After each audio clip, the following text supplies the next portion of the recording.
A warm welcome to the Citizens Chat Show here on Civic Space TV. I'm your host, Judith Atim, and this is my maiden appearance and maiden hosting of this show. A very big, exciting opportunity for me, and to be seated with this distinguished lady and gentlemen who are panelists of this very interesting and engaging program. Today, we are focusing on 3 issues. We are looking at issues here at home and issues happening in the eastern side of the country, on our eastern border, or our neighbor on the east. And further afield, we're looking at developments in the United States, just days after the attempted assassination of the former president, Donald Trump, who was actually holding his campaign rally in Pennsylvania. Well, Uganda government plans to jail big campaign spenders. We'll be talking more about that. But let me take this moment to introduce my panelists. I mean, they don't need any further introduction, but let's just do that.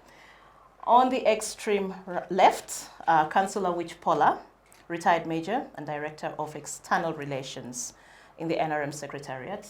Council, you're most welcome. Thank you, and greetings from the mighty NRM. Joseph Othieno, UPC leadership candidate. Good to have you, Joseph.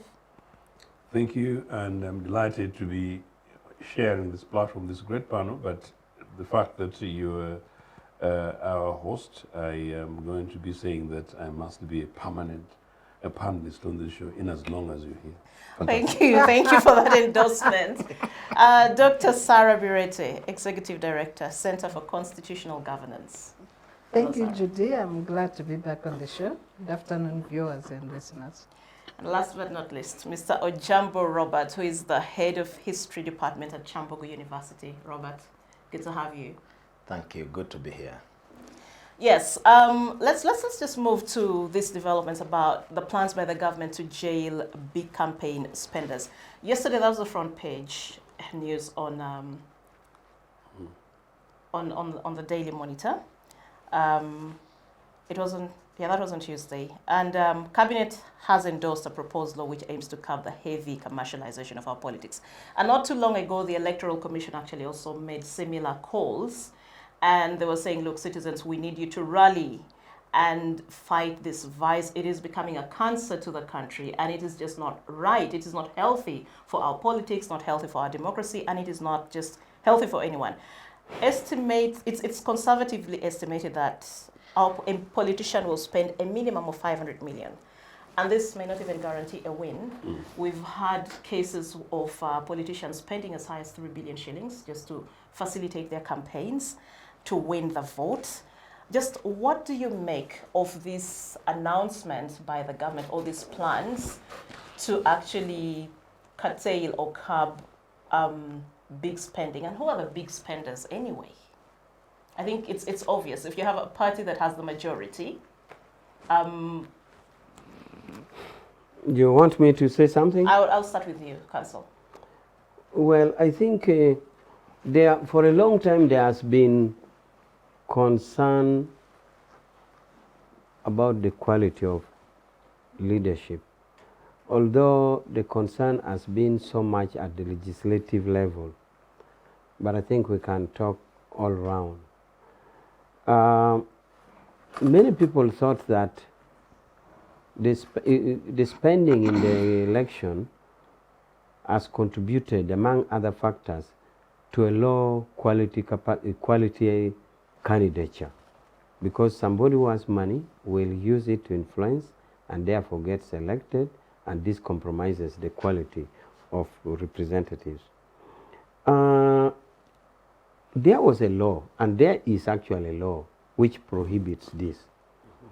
I don't know whether this is just going to be strengthened, the law that is already there, because there's a prohibition.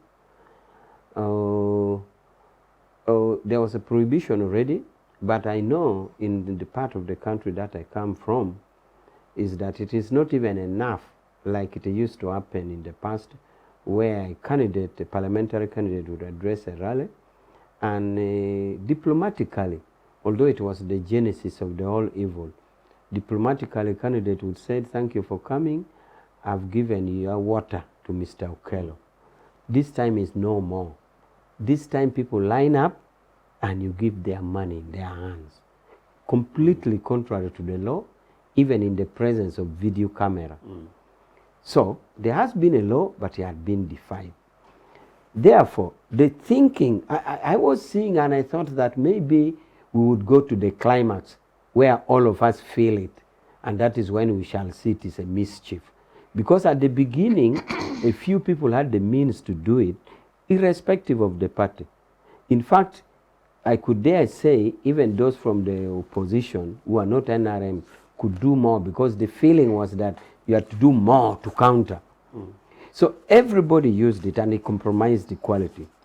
Therefore, the call to curb spending at the legislature, especially, or even if we extend to a higher level, is a good call, because the mischief leads to poor quality selection. Now, how this law will be operationalized is what I kept questioning myself. Because even in the presence of the current legal regime, all beneficiaries decided to defy it, and therefore everybody set aside the law. You couldn't now blame anybody because every candidate did it. But all said is that if we deal with this, in my opinion, it is just one evil. There are many other things, including academic qualification. So it is yet even being debated whether or not we need academic qualification or otherwise. The strong school of thought thinks that, first of all, the law you put in under the Constitution to use in Parliament is the English. Of course, ideally, somebody would say we could set a basis that O level is enough for you to speak good grammar. But some people say that maybe you put education at a level which promotes strong tools of analysis, strong conceptualization things. So the attempt to address the expenditure in election is a well-received idea that I think should be embraced. Although I have sounded warning again that the operationalization of the law will be difficult. I don't know whether we would therefore go and say every candidate before you get nominated, you submit the amount of money you are going to use, or every every rally they will watch by if you give, or the law will even penalize the recipient. Because if you're going to penalize the giver, the recipient will get it even in darkness, unless the law is even going to punish the recipient. I know some laws work the other way around, like in Sweden or Italy. The law on prostitution does not punish the seller. The law on prostitution in Sweden and Italy punishes the buyer. Because the presumption is that this is a welfare state where if you get a young girl in need, you're supposed to take her to a care institution to be cared for. But if you buy, it means you're taking advantage. So the law prohibits, the law punishes the buyer than the seller. Our law in Uganda, the law on prostitution, although idle and redundant, punishes the seller. It is defined as somebody living on the proceeds of prostitution. That is what the law defines it to be. So it is the seller. So I am trying to think aloud and think maybe in this law we may have to, the content may be punishing both the receiver and the giver. But all in all, it's a good law. Well, thank you very much. Joseph, what was your impression when you actually saw this headline? And just like Council is alluded to in his submission, do you think this, in a way, restores sanity, not just on the side of the politician seeking the vote, but also on the side of the electorate? Will this tame the demand or the pressure that the electorate normally mounts on politicians during campaign season? I rarely agree with Comrade Awich as much, although we very commonly agree as brothers and we're comrades here. This is a fantastic panel. But today he's generally, hit substantially to the point, except As always. except that this, in my opinion, I thought would be just like the retreat in Chankwanzi, is basically a reaction to an emergent public opinion that these guys know that they'll people will no longer almost certainly not want to and or be willing to entertain the excesses of the monies that are prevalent in the process of election campaigns. But number two, I also suspect that, to be fair to them, Museveni may have realized that if he doesn't do something about this, this thing's going to swallow him. Meaning that the politics of corruption, which I hope we would have a few more opportunity to discuss within this context, just like in this very particular case, it is quite clearly corruption. But very, very specifically, there is really no need for new legislation. I have been a victim of this process at a parliamentary level twice. In fact, in 2011, I convincingly won West Burma North, but partly because of money that was used to buy officials and various people, and partly because of the use of the military, including top NRA guys, shameful, these NRA guys. I obviously didn't go to parliament. For 2011, unlike 2006, where by 7 o'clock in the evening, I was winning by 70%. I was a Bote's boy, new on the block, sharp, desired by most, 2006. 2011 was slightly different. But so by about 7 o'clock, I was winning by about 70%. Somebody even came with a bottle of wine to my place in Nagongera, ready to celebrate. And by 9 o'clock, we were all sort of reasonably mute. For 2011, it was worse. That by 2 o'clock in the afternoon, I had lost a whole sub-county. The guys were not picking the calls because they had already been neutralized by basically mere money. So a combination of security organs, security agencies and money is extraordinary. So Comrade Awich is right. Look, this compromises the quality, the intent and the spirit of democracy. And if guys in NRA now realize that the implications are dire and huge, so be it. But I also think that they have now been realizing that, look, how far can you go? Because basically, how much can you go? Starting from those of us who possibly would have been spending that time, possibly 30 million shillings then, to now a few hundreds. And in their particular cases, particularly in the richer, organized part of the places, where do you get 3 billion shillings? Museveni also realizes that now it's not supposed to be surprising that because of this money, people go to the Legislative Assembly, and instead of the conversation those days of people wanting to get back money to pay back to Sarah, whom they borrowed from, they now have to make sure that they gather enough to make sure that next time they don't have to borrow, but that they're prepared because they watch that, fantastic Miss Atim, of Citizens Child Show is coming, and she's popular, she's sharp, she's beautiful and articulate and being loved by the citizens, and the only way to check her is money, because we know that whatever she earns, at Citizens Child Show will not take her anywhere. 2011 still, I got evidence of a check of $500, and I was willing to go through the process, into court. I did not get the support of my then party leaders. So Comrade Rich is right again, that were the legislative provisions to be able to check this. But whatever is being proposed, let's wait and see. It should be. But I find it interesting, this bit, that 2011 again, at a particular place in Nagongera, a candidate, an NRA candidate said, Othieno, we are going to defeat you using money. And at a particular polling station, they gave, at the time, in Nagongera, this is not Rampara or Bushenyi, but in Nagongera, 5,000 Uganda shillings per voter is a huge amount of money. Why are you dragging Bushenyi? No, Bushenyi is my home. You say rich to Bushenyi, and I know Bushenyi people, by the way, they're always very fantastic, and they're already very established law, generally. But I'm talking relative terms, just to emphasize it. Right. And to protect Rampara. So people were literally given money. You each 5,000 shillings and you go. So when I went to that particular polling station, it was a police officer. Once I got out of my car, She said, there's no rigging here, there's no rigging here. Meaning it was an organized cabal.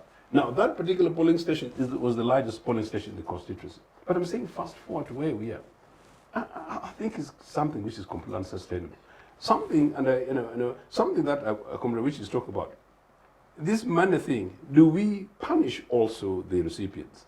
I think if I take my UK experience and just an average theft thing of a mobile phone, you buy, you give, you take a stolen goods, you go to account for it. I think we need to go as hard and as tough as that. Meaning the public might actually find it, quote, unpopular. But maybe that might help to wake them up to the reality that no, public officials, meaning politicians, should not be able to buy your vote. Politicians should be able to come on their merit. You vote for the right people, and once you voted for them, you demand for services from them. And if they don't, that they lose elections at the next time. Interesting. Quickly in Britain, there is no way in which an average politician would think money pocket first. For the purpose of this program, the youngest member of parliament in Britain, in the last election just a few weeks ago, 22. was 22. A young guy from Cambridge. Cambridge is a fairly affluent guy. But I can tell you that boy did not spend more than maybe 3,000 shillings. I have been involved in many elections down there. Pounds. Maybe 3,000 pounds. I've been involved in several election campaigns. I met the now member of parliament for Cumberland, Camberwell, which is basically my area, where I live when I'm at that end. An average former Sierra Leone refugee. Granted, she's an economist, but there was no sign or no indication that it bothered her anything. We didn't take water. We didn't do. In any case, myself and a colleague of mine were the ones hosting her because we were trying to guide her into the process of the campaigns. So no, it is distant. We need to urgently reform this if we are able to reclaim polity and democracy in this country. Well, interesting. The number of times I've engaged with our elected leaders, each time you ask them about the commercialization of politics, they say, well, this is something we can't avoid because the voters actually put us under so much pressure. Let me come to you, Sarah. Your insights or your impressions regarding this development.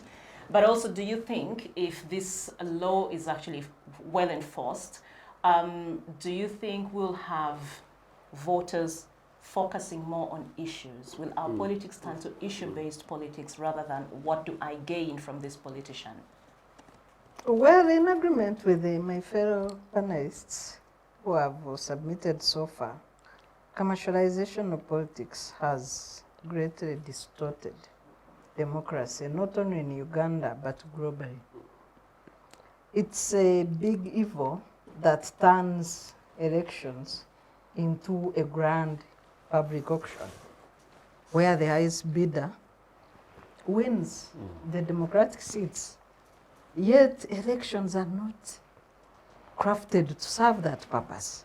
That you have dealers and purchasers and who come and then become the highest bidder in the process for people's sovereign mandate to lead them. NRM introduced commercialization of politics in Uganda.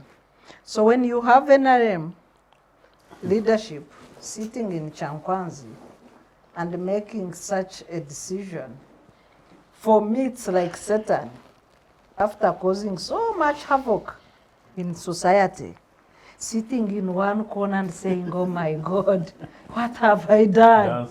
Can I rectify this? This is what NRM is trying to do. Should we believe them? In the last elections, President Museveni spent close to 900 billion in his campaigns. In 2016, he spent 773 billion. There is a month, there's a time in 2016 where he spent 27 billion in 2 months. This is complete distortion of our macroeconomics, of politics, and of its vulgarization of democracy. When NRM, the chief Satan in monetization of politics, saying they want to stop now the havoc they have inflicted on our democracy, I am suspicious for 2 reasons. Sounds good, but NRM is also known for selective implementation of the law. And they could be targeting NUP, So the NRM that I know can make a law, because all our laws under NRM sound so beautiful, but the implementation is different. So I am suspicious that the target of NRM could be NUP's diaspora base and support, and they suspect NUP will have money to match their obscene spending in elections. So it's too early to celebrate, Joseph. It's too early to celebrate with these guys. So I am suspecting that their intention is twisted and they are targeting NUP. Because NUP has commendable diaspora support. NUP has raised money from diaspora over time, including building their headquarters and a few other activities. And they are the target for this pronunciation. Other pronunciations that came from Changwanzi also related to money is corruption. Because campaign money is corruption. It is campaign fraud. You were saying that your people are bought to 5,000 in Tororo. You people are expensive, eh? My people in Bushenya are given 1,000, 2,000. And the people have been dehumanized to the extent that when these leaders bring money, it's like somebody breaking into your home, raping your mother and asking you to clap for them as they rape your mother or sister. Because the purpose of elections is to procure mandate to serve the people. When you go throwing these crumbs at the people, it's no wonder that we have no service delivery in this country. The vulgarization of democracy. So whereas NRM sounds good, I am enjoining citizens not to believe them until we have seen with our eyes, because they could be targeting opposition so that they remain with the monopoly of money and violence in elections. But also, they could be mitigating the sentiments in our neighborhood in Kenya, because they know that the outcome of our census, the preliminary report, when you add the actual voters through the preliminary report, 80% of the next voters are going to be aged 30 years and below. 80% of the voters. So NRM is trying to mitigate the sentiments in the neighborhood of opulence, of corruption, of surviving on people's money, because the money they use is you steal from the people and then take small rewards to them. They think that Anita Mong spoke, except she spoke the truth of how NRM keeps power, that it's okay to steal so much and throw a little to the people. So the people who bribe in elections, they are bribing people with their own money. Yeah. As civil society, we have tried to defeat this evil through telling people not to vote for the money. But we had reached a level where our campaign had become defeatist. Because on one hand, you have hungry people. Somebody who sees $1,000 and they think Jesus has visited the village because they've not had that money. Because of too much impoverization and also too much income inequalities, thanks to NRM. We have extreme rich and extreme poor people, extremely poor people, that you find somebody cannot even afford a piece of soap to bathe once a week. We have such citizens in this country. Yes. So when you meet such a person, even if it is 200 shillings, they will clap for you. First, you impoverish the people. Two, you steal from them and throw crumbs at them, and then celebrate like the Satan laughing at people that they inflict suffering upon. I don't trust them. Robert, let's go to you. Yeah, Judith, you say democracy is one of the biggest challenge that has been faced in Africa, especially Western democracy. Africans, yes, had some democracy, but the democracy in Africa was different from what we have today. For instance, in most of our societies, leaders were presumed to be born or selected by a small group of people. So when we adopted this after independence, I think there are certain things that have come and we have affected. So I want to forward very fast. During CA, In my view, I was watching a documentary on one of the TVs here because of the work I do. I really get a lot of information from documentary. I looked at the CA elections after this confusion in Uganda, 86, and there we are, the national NRC, then we had the CA to do the constitution. In my view, those were one of the very genuine elections that have ever happened in this country. Of course, they were going to be in CA for only 24 months. But people are mobilizing the local people, and the local people would say that I think this is person who can represent us very well. And that's why, if you look at our constituent assembly, and you look at the quality of the people we got in the constituent assembly to represent in different parts of Uganda, they were genuine representatives of the people. After the constitutional making in 1996, there was NRM versus the other parties, mainly IPC, and NRM had an advantage. They introduced the idea of running their campaigns and election manifesto using state funds. For that time, it was the first time I voted, so I was observing very carefully. It was my first time to vote in life.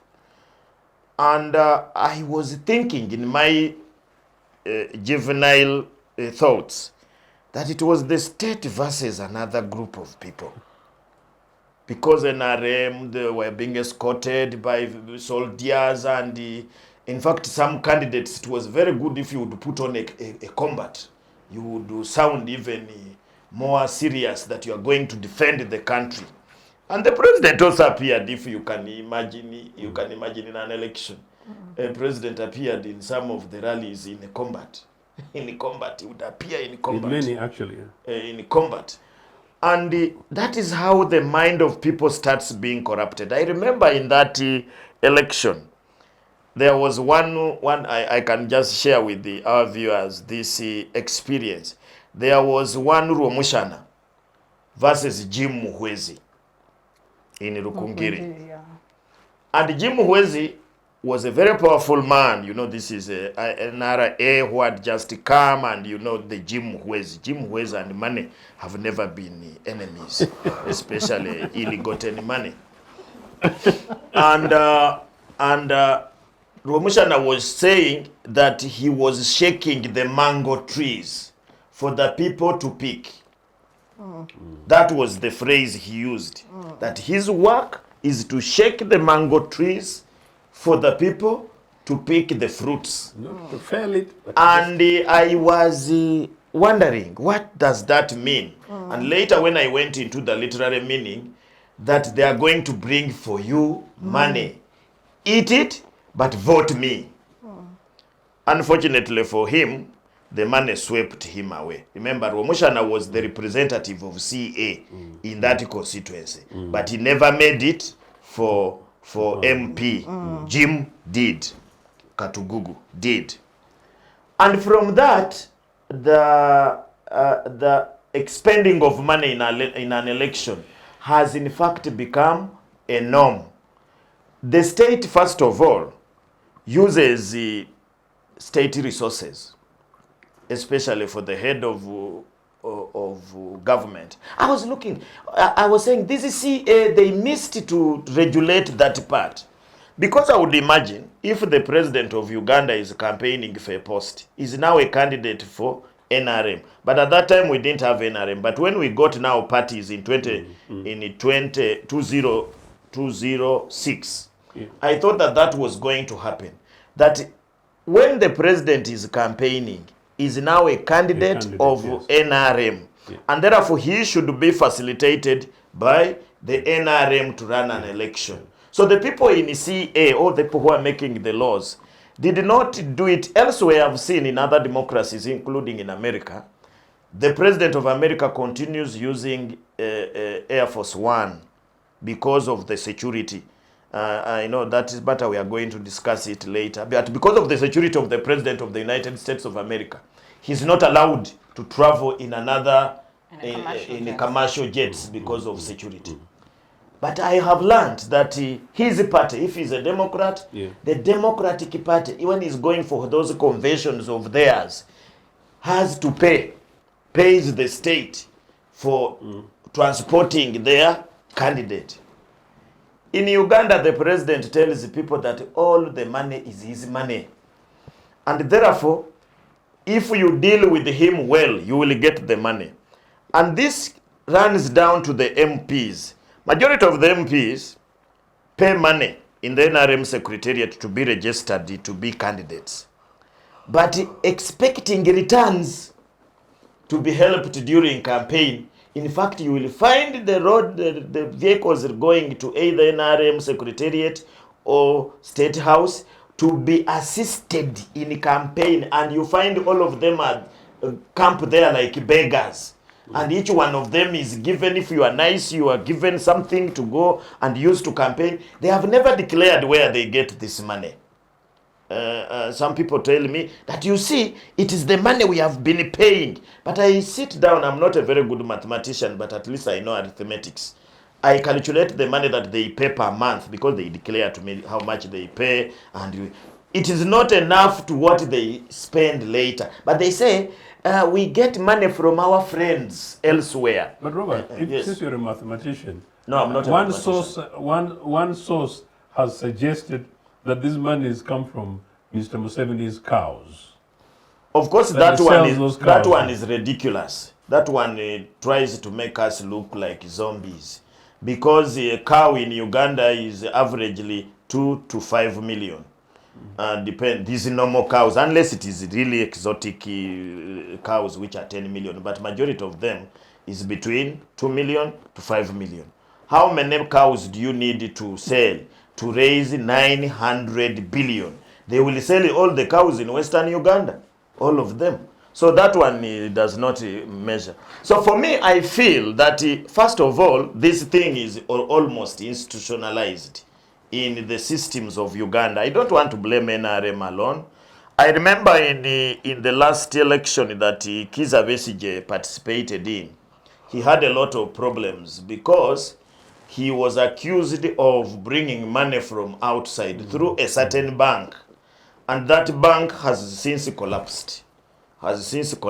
In fact, I remember that bank because of the business and the other cases. That bank has had a lot of cases with the government of Uganda and won some of them. I don't know whether they have gotten their money already. This is a bank which got remedies more than what it would have gotten if it was doing business. So that bank was accused for money laundering. And I remember it is at that time that they put in place this and money laundering something which was headed by Sidney Asubo. I don't know how the right term for it. They put that thing because of where people were bringing in money. Financial Intelligence Authority. Something like that. So I have to say that it's a good idea, but coming in a very hostile environment. As I finish, if you look at usage of money, Uganda is not the worst country. In fact, in East Africa here, it is Kenya.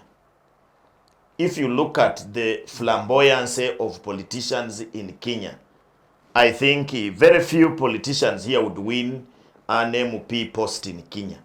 Almost candidates travel with the choppers.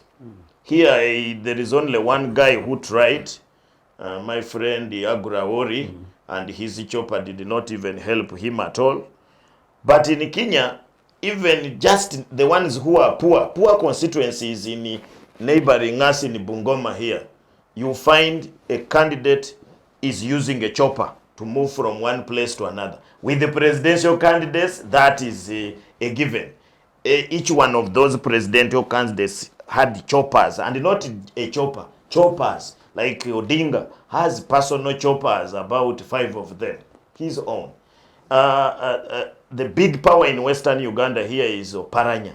Oparanya has choppers, and their homes, they must create where a chopper is going to land. Kalonzo, that one you can't even talk about. So all of them have choppers, and the money they use. And the things that they do in these meetings to mobilize is a lot of money. So it's not just 500 million that you have mentioned here is very high. But that is the psychology that politician has studied. In Europe, it is the masses to assist the candidates. And that's why you see the candidates have to mobilize money if they want to stand in Britain, in the United States. In Uganda, because of the poverty that he has talked about, people, in fact, the economists need to find another term. Majority of Africans are not even just poor. They need to find something to describe them. People are really needy, not only financially, but even in the mind. Because if somebody is going to wait for 1,000 shillings a whole day in a place, then you know that that person is not only poor, but he also has a problem in the mind. So the idea of NRM and the government of Uganda to regulate is just a shout in the market. You know, in the market, there is already noise. So when you shout in the market, you are just worsening the whole noise in the market. Because there is already the electoral commission is supposed to know from each candidate how much money they are going to use in an election. And the sources must be declared. Why? You are not supposed to use money that is from hostile people and so on, according to the law. And I don't want to go to the law. But electoral commission does not have capacity to follow up that. By the way, I saw... Is it capacity or the will? They don't have capacity. I have to tell you. Because I saw the last presidential nominations took place in Kyambogo. And I saw electoral commission was taken hostage. The chairman electoral commission was crying like a baby. They are taking away candidates. He has nothing to do. He has no command on the police. In fact, even him, they were forcing him to provide a COVID certificate, especially the day when candidate Museveni was going to be nominated. He was almost denied to enter the place. They had to make phone calls here and there. This one, I saw it with my eyewitness. So he doesn't have capacity. Does he have capacity to monitor? Does he have capacity to verify and find out whether if I declare that I'm going to use 50 million, but in the real election I go and spend 500 million, does he have capacity? I doubt. He doesn't have. Two, is the government willing to fight that? Because if they do, then they are going to apprehend their own candidates. There is no person who uses money in elections like candidate Museveni. Because for him, even he gives openly. He says, Nani, you come and they hand you a sack. In Busoga they did, and many of these places, they have handed people sacks. And Yoweri Museveni, by the way, starts campaign immediately after an election. Before even they start the open up campaign. So he is distributing money. He even tells you that people should not mess up with his programs because it is going to distort their votes. They forget that they are running a program for a country. So I think the government is not going to win. Then what about the receivers? I think the first person they are going to chase from the rural areas and the places is anybody who will go there that is monitoring how much a candidate is spending. Because how do you get the information? You have to get from the giver and the receiver. But like adultery, this one, they are going to, adultery is one thing where you have a very big problem. The giver and the receiver, it is very rare that any one of them will give you useful information unless it is a mission gone bad. So I want to argue that even there, the receivers, the people who receive the money are very desperate for it. What about the candidates? The candidates will not allow, because majority of the candidates in Uganda, if they are forced to go on their own account to sell their programs, they will not fly. So they will not. Yeah. So who is going to help to pass that law? I guess, even if it is taken to parliament, it will collapse. Thank you. Thanks a lot, Robert. I'll come to you, Council. When Sarah was making her submission, she actually touched an interesting theme of inequality. And I find it quite an interesting juxtaposition when the ruling party actually presents itself as an ardent, fighter of say, economic or income injustices and inequalities. But clearly, if we still have people lining up at polling stations, or let's say not polling stations, campaign trails, campaign rallies, and killing a whole day for just 1,000 shillings or 2,000 shillings or 5,000, which Sarah says is quite a lot. Yeah. The disclaimer, These ones if you are don't mind, expensive. the disclaimer for the 5,000 was quite a long time ago, was a resolute determination by candidate Museveni to support particular individuals to stop Othieno, this is official, to stop Othieno from going to parliament. So has it gone down? Has the figure gone No, down? but I'll tell you. Number two, this was for a specific area, part of the constituency. Other parts of the constituency got Could less. that's- Yes. Okay. Which was the usual maybe 800 or 700. So then shillings, that 1,000, gives yeah. us quite Con- a good understanding of Yeah. what the situation is generally. Because if people, if all these poverty alleviation programs are working, then I'll probably spend an hour or so listening to a politician at their campaign rally and go to attend to more important things that bring me money. Don't you find this a contradiction? Okay, contradiction. Now, I first want to clear some comment which had been said earlier. For example, the attempt by some of my colleagues, including I think Sarah in particular, about the doubting of the intent. Am I doubting Thomas? I do too. Doubting the intent of the Doubting Sarah. proposed Proposed law. legislation, the proposed legislation, also on the election money, but also on the fight against corruption. I just like to say that I have always quite stated here that maybe we shall have to live to learn with it as the norms of human beings, because I've quoted here Lucky Dube in one of his songs, which says that the title of the song is that I've got Jah. It says that if you keep telling people something you don't know, they will hate you. Should you tell them about yourself that you know very well, they say you are boasting. If you tell them about somebody else, they say you are gossiping. Now, it's about human nature. I mean, what is it? I tell you something I don't know, you hate me. Me, myself, I know so well, you say I'm boasting. I tell you about comrade here, you said I'm gossiping. So, in other words, this has been a long-standing problem on election money and the issue of corruption. It is puzzling that when NRM comes to fight it, we shift goalpost. I thought at this level we should embrace it, but you can't, because Lucky Dube says, whatever you say, it will be opposed anyway. But whatever you you say. complete. So, I thought this has been a long cry in everybody's mouth. I thought we would have been receiving it with excitement. But here it is, we are saying the other way around. On the quality of MP members who are elected in CA, we used, as we NRM, we thought of lining up. I was in Entebbe. We lined up behind somebody called Dr. Matovo, who was the head of virus research. It was clean. But later on, like Lucky Dube said, no, you can't line up. And what? Now, you people are saying, actually, doctor is saying the best representative for CA was? Representative of the people was the CA. No. The campaign system in CA, rather. The NRSC was by lining up. But the campaign system in CA was joint rallies. Yes. Where, by then I was in entire school in Umbara, where Bianyima would go with all the other candidates. You talk, she talks, he talks, she talks, he talks. In that situation, it limits purchase of votes.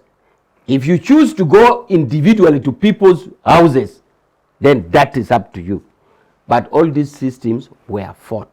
But the joint rally produced best candidates.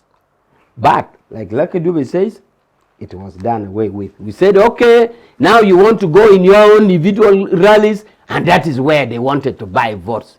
So NRM attempt was fun. Madam Moderator, sorry, I was going to say Mr. Moderator.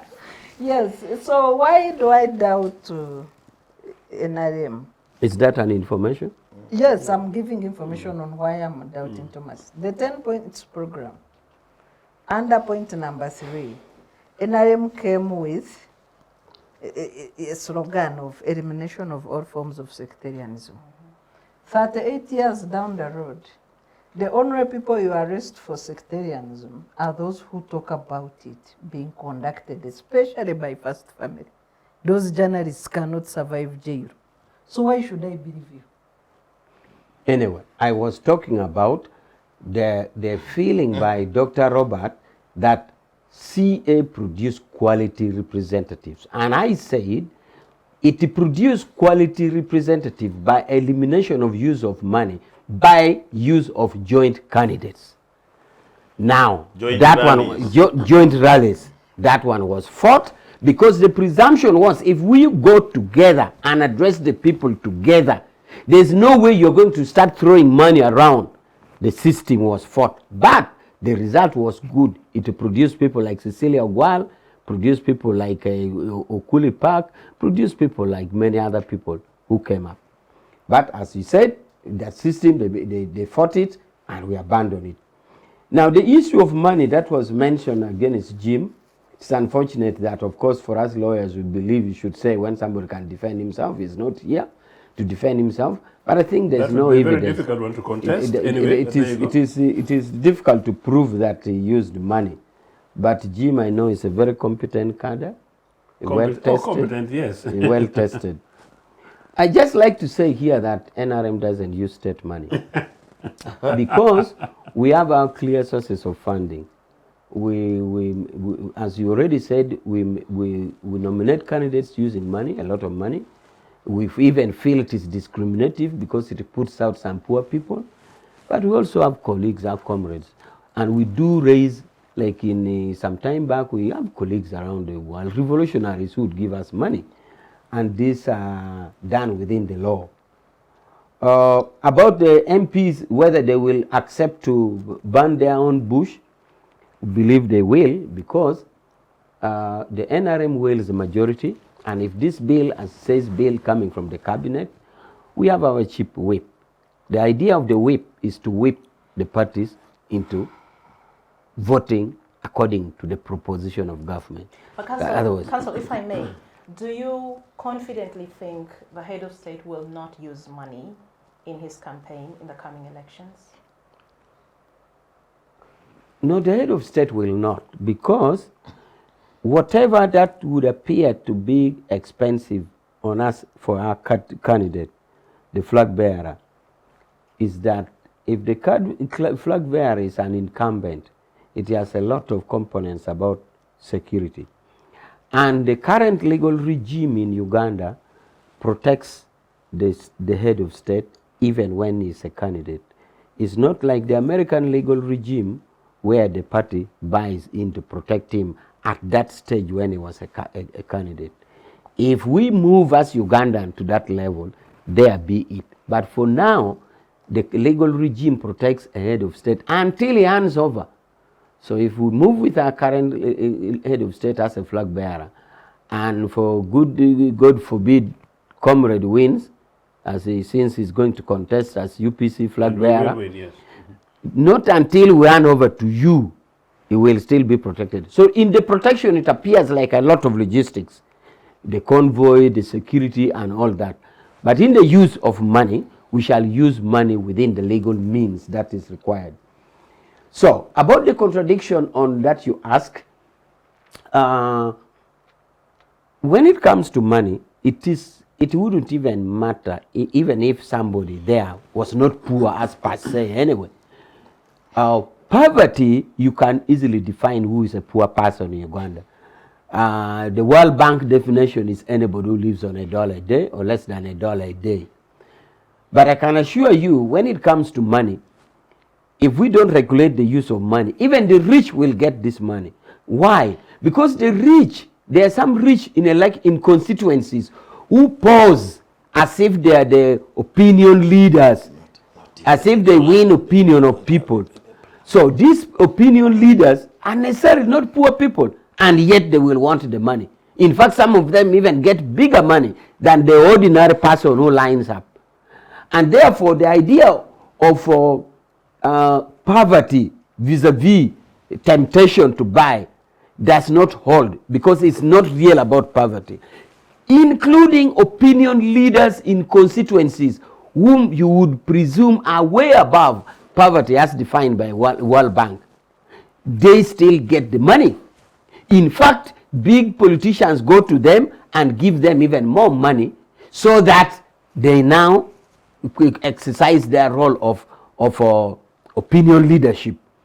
But all in all, we do still think that the preventive measure, of course, is these interventions that we shall continue. And we do hope that these interventions, or poverty elevation interventions, that strengthen a person, will to a large extent save the situation. In other words, it's a carrot and a stick kind of war. Not only will you stop it from saying don't give, but you also give to strengthen the capacity of that person not to really be with the urge to get this money. So it is either way. You have something to add? Yeah. I think that in principle, this is a welcome move. But like I said at the beginning, it's actually a reaction from Mr. Museveni. One, on the question of corruption, because he knows we are catching up with him, but two, also on this election thing. I actually suggest that if there was goodwill, there's no reason why it wouldn't work. And if it was goodwill and applied across the board, there's no reason why we don't see a dawn of a new era as far as the monetization of politics is concerned. But it's absolutely correct that part of the challenges facing us is the poverty that NR has created on the one hand, but on the other, entrenching politics of patronage. I generally seem to believe that it's sort of more about culture, but which is talked about. That now there is that general expectations, meaning opinion leaders, and I've experienced some of these other things. You go to villages and find people who are generally okay. They expect you to sort of, give them money or some kind of favor in order for them to speak sort of on your behalf. I think we just need to kill this culture. But just to clarify something that... How do we kill it? But that's some go of the, with the whip and Part of this legislation, I think part of what this is the legislation we're thinking about. And lead from the top and make sure, and for me I was going to say that, look, one of the things to do is actually make it a tough thing. I have suggested, and I think you and I used to discuss this thing before the early stage of this program, that one of the things we possibly need to do is to make sure that we make election fraud, a criminal offense punishable by imprisonment and jailing. But of course, we know that the whole of NRA would be in Luzira anyway, number one. And then number two, that anybody who's possibly found to have breached these provisions, is not allowed to stand, particularly another, something slightly, a deviation. That maybe we have some of these cases where we have by-elections where we find that maybe a candidate has part cheated. I generally believe that, well, if the courts rule that actually, there's been a breach and one particular person is found wanting, they should not be allowed to participate. I think the more we're able to do these things, the more we're able to retain the culture. But like what Robert was saying earlier, that he was referring to CA, but of course Robert is generation CA and today. It is really a more recent thing. 1980 general elections, I was lucky enough to have just turned 18. And, we never saw money, and we walked miles upon miles. And maybe one of the things we need to tell to you, young Ugandans, just watch what young Kenyans are doing. Be prepared to walk from Nagongera to Kisoko, to go and listen to a candidate who, at the end of the day, after all, like UPC do, they'll provide for your future in terms of education, health, and others. So you don't necessarily have to wait for monies to be given for you, because some of these things could be turned around, basically, facilitation of transportation to rallies. Those things didn't exist except occasional long journey tracks to locations of rallies. I am saying it is actually genuinely possible to demonetize politics in Uganda. As I said, in Britain, where Uganda peaks their direct experience of politics. The monetization of politics only exists amongst the conservatives who are Museveni's friends anyway. And in that, really about where they get the rich guys to get advertisement, television advertisements, and access to the media. But in terms of day-to-day interrogation, interaction with the electorate, it doesn't. And if I may say so, Sarah, do you know the amazing thing? Not only is the British Labour Party, which is the party of the Reds, by the way, boasting, you and Judith will be delighted to hear, they now have 190 female members of parliament. That is nearly more than 50% more than the total number of members of parliament the Conservatives do have. So it's fantastic. It's fantastic. And a good proportion, a substantial number of them are black women. Of course, my constituencies and neighboring constituencies are both women. Fantastic stuff. And so that's what I'm trying to say, Judith. Once again, we welcome you on this program. And if I may say so, that I know that some male scared guys might be scared. But I also want to say that the back room today, the control room, the guys who are filming us and more, are actually, 2/3 women. So, citizen church, we're just going for it. So no, it's a fantastic thing and it's a nice thing to happen. When you know that you go and you're going to campaign on issues, and when the vote, the other thing I was missing that. So in Britain, the current cabinet, it may be a bit of a deviation, the current cabinet of Keir Starmer is 40% women. So we need 50. No, I get your point, but let me just talk about the move, the progressive move. So that is the highest coming from a previous 23% or thereabout. But what am I saying? I am saying that many of these things, equality in terms of democracy, if you go down there into the list of the Keir Starmer cabinet, they say that it's the most, the cabinet with the highest number of working class people from working class background, meaning ordinary peasantry, equivalent kind of background. Because in Britain, the mother of parliament here, if you're a toff, if you're a rich, dubious toff, whether from a stolen money background or not, you don't usually get favors of winning. So meaning the more privileged you are, the less likely you'll gain traction in most of the constituencies, except a few constituencies for the Conservatives. So it's something worth knowing. And then you know what? Things there work. Generally, they work, and they work for the people. No wonder Keir Starmer said the other day in the opening of Parliament that this is a government of service. So young Ugandans, as we debate this, think about it. Think about it. You've been taken for a ride for a huge amount of time. I think this is an opportunity for us to pick NR on his word, pick Mr. Museveni on this corruption thing. We just want to make sure that maybe if he doesn't go to prison himself, at least let him send people starting from his vice president from stealing Mabati. But number two, when you come down to the next other thing, talk about election kind of thing, let's see the action and see the legislation that is active and effective, and start maybe with the next by-election. We see that really there is no money being applied, so that people can go back to the real thing of politics of issues and deliveries rather than politics of money, most of which would normally have been stolen money, our money. Well, Sarah, picking up from where Joseph left, how do we make ours a government of service? First on the money thing, and then I want to ask a question to Afanda which he can answer later when he's submitting. Can President Museveni today make any trip to the countryside without envelopes? Can he? We have seen in these budgets the Vice President lobbying for donations money, handouts take to the people. The Prime Minister is always a chief envelope thrower as she dances. Actually, she enjoys it, actually. That is her style. She's like this Nigerian. Sarah, surprising. Yes. Even the Chief Justice. Yes, has a budget for donations. This is the government. That's why another reason why I don't trust them at all. I think this bill will be used to just rechant opposition. This is a government that cannot face the people without envelopes. Because they don't have they can't. On issues, yes. Their whole legitimacy is envelope legitimacy. Even without campaigns. Can they dare face the people without envelopes? And if they mean business, then let President Museveni drive to the countryside without envelopes. if you mean business. Because that is also a bribe. Why are you giving people handouts? Offer service delivery. You let him make one trip, one just trip, without a stopover for envelopes. Then we will believe that rhetoric. The moral compass of any country is directed by the president. Yeah. Today we have commercialization of politics thanks to NRM.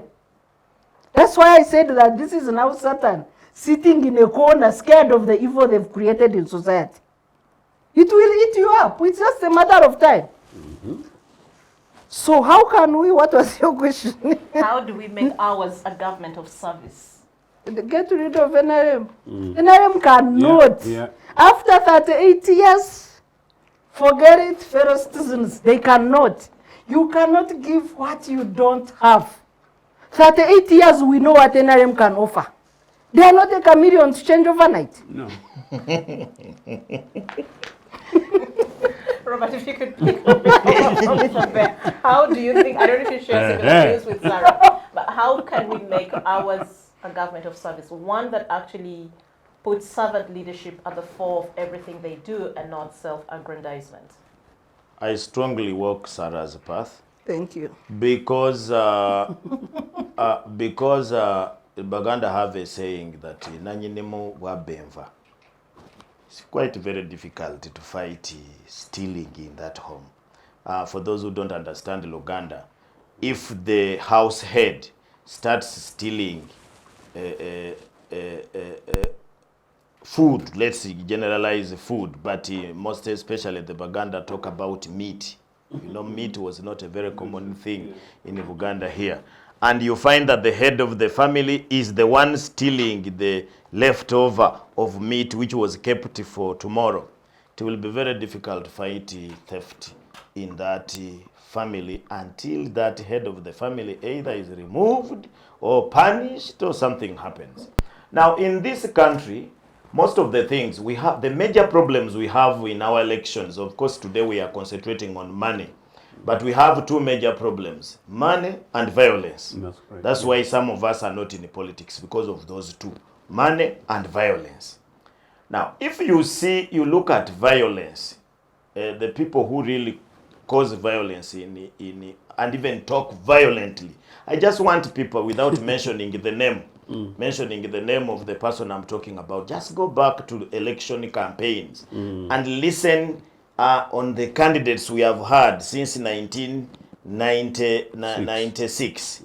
And you see who is meeting violence in his campaigns. We shall crush them, we shall not allow them to take our country. You are a candidate and you are telling people that you will not allow. As who? So you come to discover that these elections are just for the sake of elections. But somebody is telling you that even after this election, we shall be in charge. That is what causes violence. Some people get angry and also become violent like him. And at the end of the day, we have problems. Then money, giving money. You find that you just go and check which political party spends more money. Let's even go according to electoral commission records. Let's now they have managed to get, and we look at all the budgets for campaigns again from 1996 to date. NRM has the biggest budget because they even register more candidates than anybody in this country, and it's because of their clandestine moves. Now, if you are to fight that under NRM, who is going to fight it? Nanyinimu, the one who is stealing? A thief chasing a thief? It is not possible. Just recently, I shouted here where they were deceiving us that they are fighting corruption in URA. Who do they appoint to be the head of that team? A person who was chased from URA because of the same vice. I don't want to mention his name, but it's public notice. This man, you have seen him, and I have confirmed this case is there on Uganda Road. The man was charged, and that's how he lost his job in URA, because he went to jail. Now the same man has been appointed by the president that is going to fight corruption. I think he has been appointed to guard still there. That's what I think. If a man is a confirmed thief by a competent court, not even these small courts, high court, is confirmed and convicted, and you appoint him to go to fight the same thing, you are just appointing a thief. Look at this minister for Luwero, was convicted of corruption. How can that one help you to fight? I saw that Major there will explain. They were taken to Chankwanzi to explain to them how they are going to fight corruption. How will corrupt people fight corruption? 23 ministers there have been pointed at having stolen mabati. Even some of them, the mabati was found in their homes. Some have even refunded, because if they find you with the stolen material and you refund, does the case go away? According to your law these days, does the case go away? If I come refund and steal your goat, then when people are making noise, I return it. No, you can still be punished. Yes. So you don't expect these people to fight money laundering. For me, I really see it as money laundering in elections when they are the biggest. So the only thing we have to do is to make sure that we need a president who will lead by doing what he's saying. These ones are using the biblical statement of do what I say and not what I do. Thank you That very one much. is wrong. Thanks a lot, Robert. On that note, let's take a break. This is still the Citizens Chat Show on Civic Space TV. We shall return with the second part of our conversation. Digital rights are those human rights and legal rights that allow individuals to access, use, create and publish digital media, or to access and use computers, other electronic devices and telecommunication networks. Digital rights include a right to freedom of expression, information and communication through technology, a right to privacy and data protection, a right to credit for personal works, a right to universal and equal digital access, a right to identity, a right to anonymity, a right to be forgotten, and a right for protection of minors, among others. The state's digital rights are frequently violated through various unfair actions, for example, blockage of websites and social networks, theft of credentials, unauthorized use of people's data for personal gain, privacy intrusion, online censorship, arrests and intimidation of online users, internet blockages, and the proliferation of laws and regulations that undermine the potential of technology to drive social, economic, and political development worldwide. It is hence every citizen's responsibility to respect rights of other digital users and to speak out or report to the responsible parties when one's rights are violated. Welcome back from the break. You're still tuned to the Citizens Chat Show here on Civic Space TV. I am Judith Atim, your host once again. And my panelists still, Joseph Othieno, UPC leadership candidate, Dr. Bireete, the Executive Director, Center for Constitutional Governance, Councillor Awich Pollar, retired Major, and the Director, External Relations in the NRM Secretariat. Last but not least, Mr. Robert Ojambo, head of the History Department. Dr. Robert Ojambo, my apologies. He's the head of the History Department at Kyambogo University. Well, we now move on to the second and last session of the show. We're now moving beyond Uganda. Let's shift our focus to developments in Kenya and across the Atlantic. We shall be looking at developments in the United States, specifically in the wake of the attempted assassination on Donald Trump. Now, of course, Kenya is still holding protests. We don't know when this is going to end. Tuesday saw a lot of tear gas. They say if you watched the news and you followed the reports, a lot of canisters on the roads. Some were still exploding throughout the day. It was just a very bad scene. And yesterday, also in the news from Kenya, a group of rowdy youths, about 50 of them, stormed a press conference that was organized at the Azimio headquarters, where Raila Odinga had just walked out a little bit, and Kalonzo Musyoka was speaking, addressing the press, and we actually saw a lot of journalists roughed up. Things are not really looking very good. Demands for President Ruto to go continue to grow. And if I'm to start, I think I'll start with you, Robert, this time.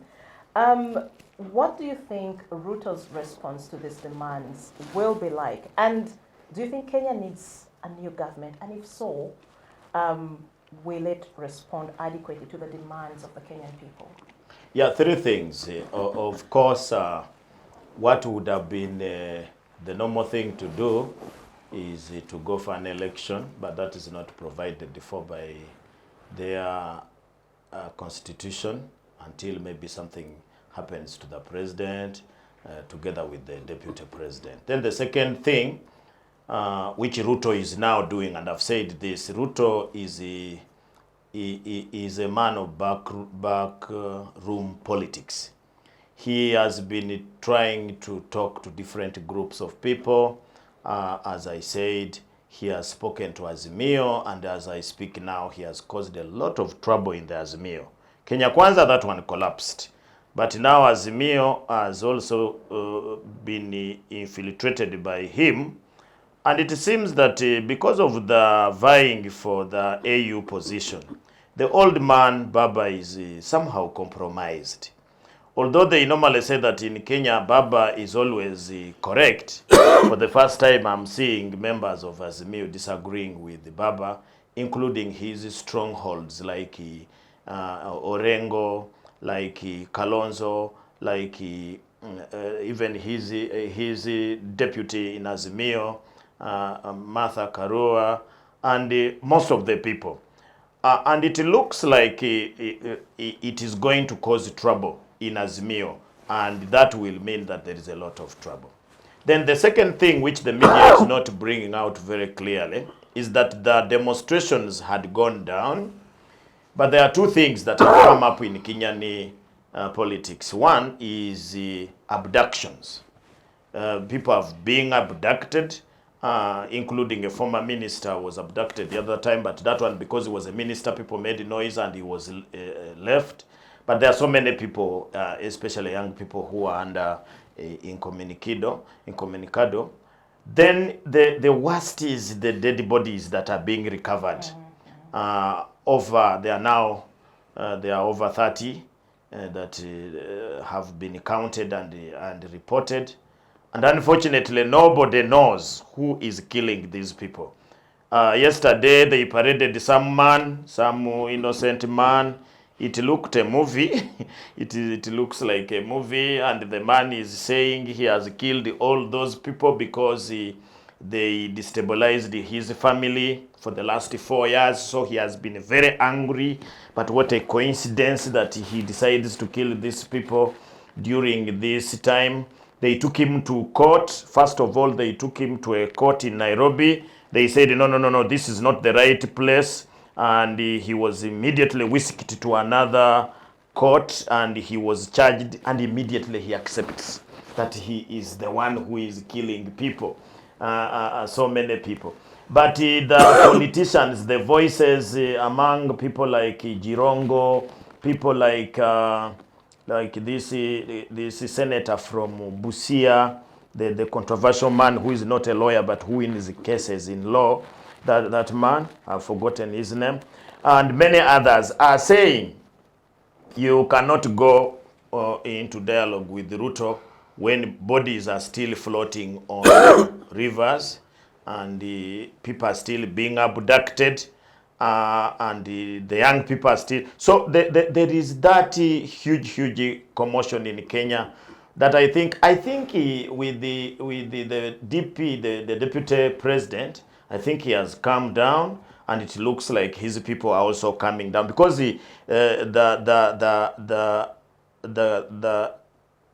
Gema society, for starters, Gema society, the Kikuyu, Embu, and the Meru of the mountain area had already stated that theirs is out with Ruto. Then lastly, I have seen statements from most of them, the ministers who were chased or who were relieved of their duties. And the most important are three, and I think they are the ones who caused a lot of anger. Kipchumba Murkomen, who was the CS for transport, he has also opened up arms. He's saying that this is a Raila trick. He thinks that all the Gen Z thing and all that is happening is just a normal Raila thing. That Raila is the only opposition in the world who is always in government. And when he comes, he distorts the government and he is there. And he's strongly supported by Duale, who was the CS for defense. They are very angry. In fact, they are telling Ruto that Ruto is no longer fit to lead Kenya Kwanza.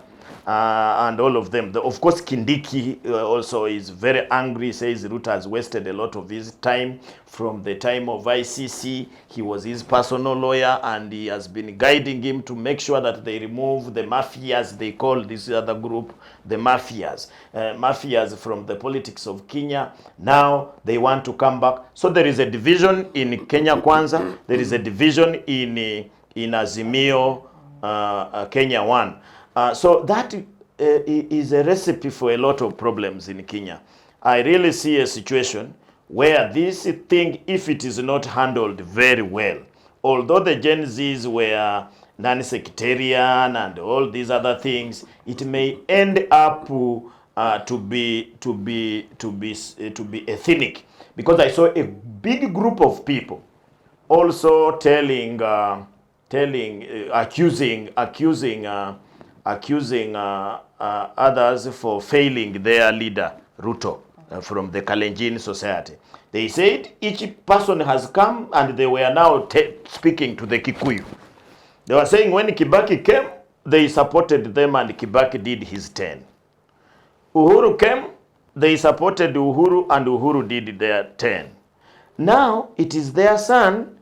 He has not even done the 5. They are already destabilizing him.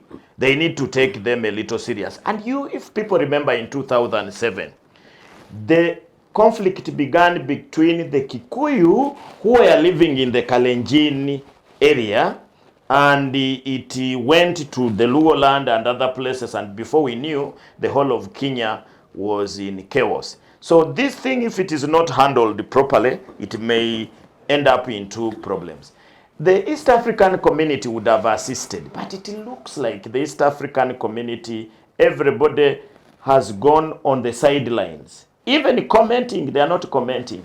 But I sympathize with the East African community with the type of leadership that it has right now. I don't see it doing anything. So Obasanjo is the only person who has come in as an individual, not even a representative of AU like he did last time on Odinga Kibaki conflict. He has just come in, and I think he secretly flies into Nairobi. He's speaking to Ruto, and he's speaking to... But what I know, once Baba is convinced and he accepts the dialogue, Baba sometimes in Kenya is magical. He may speak to his group and they may follow him. Yesterday... Who is Baba? Raila Odinga. Yesterday, he was supposed to meet with the ODM members of parliament to agree, and I don't know what has come out of that. Only that when there is a list that has leaked that is going to be announced as the next cabinet list, and I see the strongest person that is in that list is Oparanya, the former governor of Kakamega, who was almost the deputy of Baba before. He's the deputy of Baba. He was the deputy of Baba before Martha Karua came in, and before they elected this Arati to be the vice chairman of ODM. So I have seen Oparanya there, and I saw also the other week Baba's group was in Oparanya's home in Kakamega. And I think that is the deal they were trying to reach. So if they are successful, because it looks like Chagwa has been, he's now come, he's not yet erratic as he was. So the only problem would be, now how do you deal with these Kenya Kwanza MPs and Kenya? Because Kenya Kwanza MPs, there are two types. There are those who started the Kenya Kwanza coming from the other party of Kenyatta and Uhuru. Those ones, I have not heard anything. But these ones who came as a compromise of coalition, because at first, my friend Ruto was not making majority. So he had to get some people from who were already in Azimio, and they denounced Azimio. So they are complaining. They are saying that this is their time to be. So there is a power struggle which I'm trying to see. It needs a very strong thing. But so far, in my view, Ruto is managing it careful. He is very careful. He doesn't want to make a mistake. And he instead, I know he's going to make Azimio to make a mistake. Thank you. Thanks, Robert. Sarah, in relation to that, I'd also like you to share your insights on what you think are some of the emerging realities that Kenya must now contend with. The austerity measures are already beginning to take effect. I was going through the news from Kenya, issues of teachers' pay, salaries for medical workers and all these critical sectors. As the protests continue, we don't know till when, but some of these realities have to be addressed. They're emerging. But what do you think should be the way forward, and how must Kenya now address or respond to some of these realities? You know, Kenya's Gen Z movement has achieved so much so far, although they keep demanding for more. But in the 3 weeks of protests, they have achieved, of course, the setting aside of the finance bill, which was a trigger to the protests. They've achieved the complete collapse of Ruto's cabinet, where Ruto remained now with a 3-man cabinet, him, his deputy, and then the super Davadi, minister. the super minister, because of the coalition that was made at election time.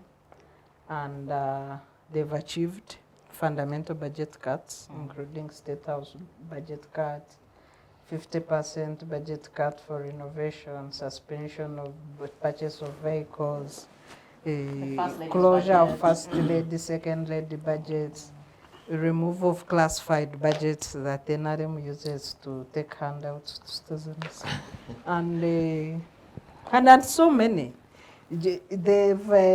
The interns are receiving appointment letters. The Salaries and Remuneration Commission has reversed all the salary increments they had announced.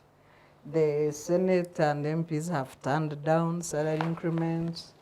You know, it is a progressive revolution in terms of shaping government and public policy matters. It has achieved.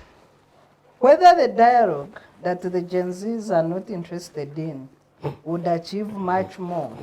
The Gen Z's perception of dialogue is that it is an arena for political actors to share posts and share their spoils. Yes. And in one way they have a point, because they have made it clear that they are not interested in political power, so they don't want to sit on table to negotiate for how to share the national cake amongst individuals. They have stuck to their guns of watching as a public watchdog. How are you using our money? How are you apportioning this national cake to serve the common man's interest? And I think that's powerful. Going forward, I don't know how long they can sustain the protests, but for me, democracy is about listening and you know, responding to people's demands.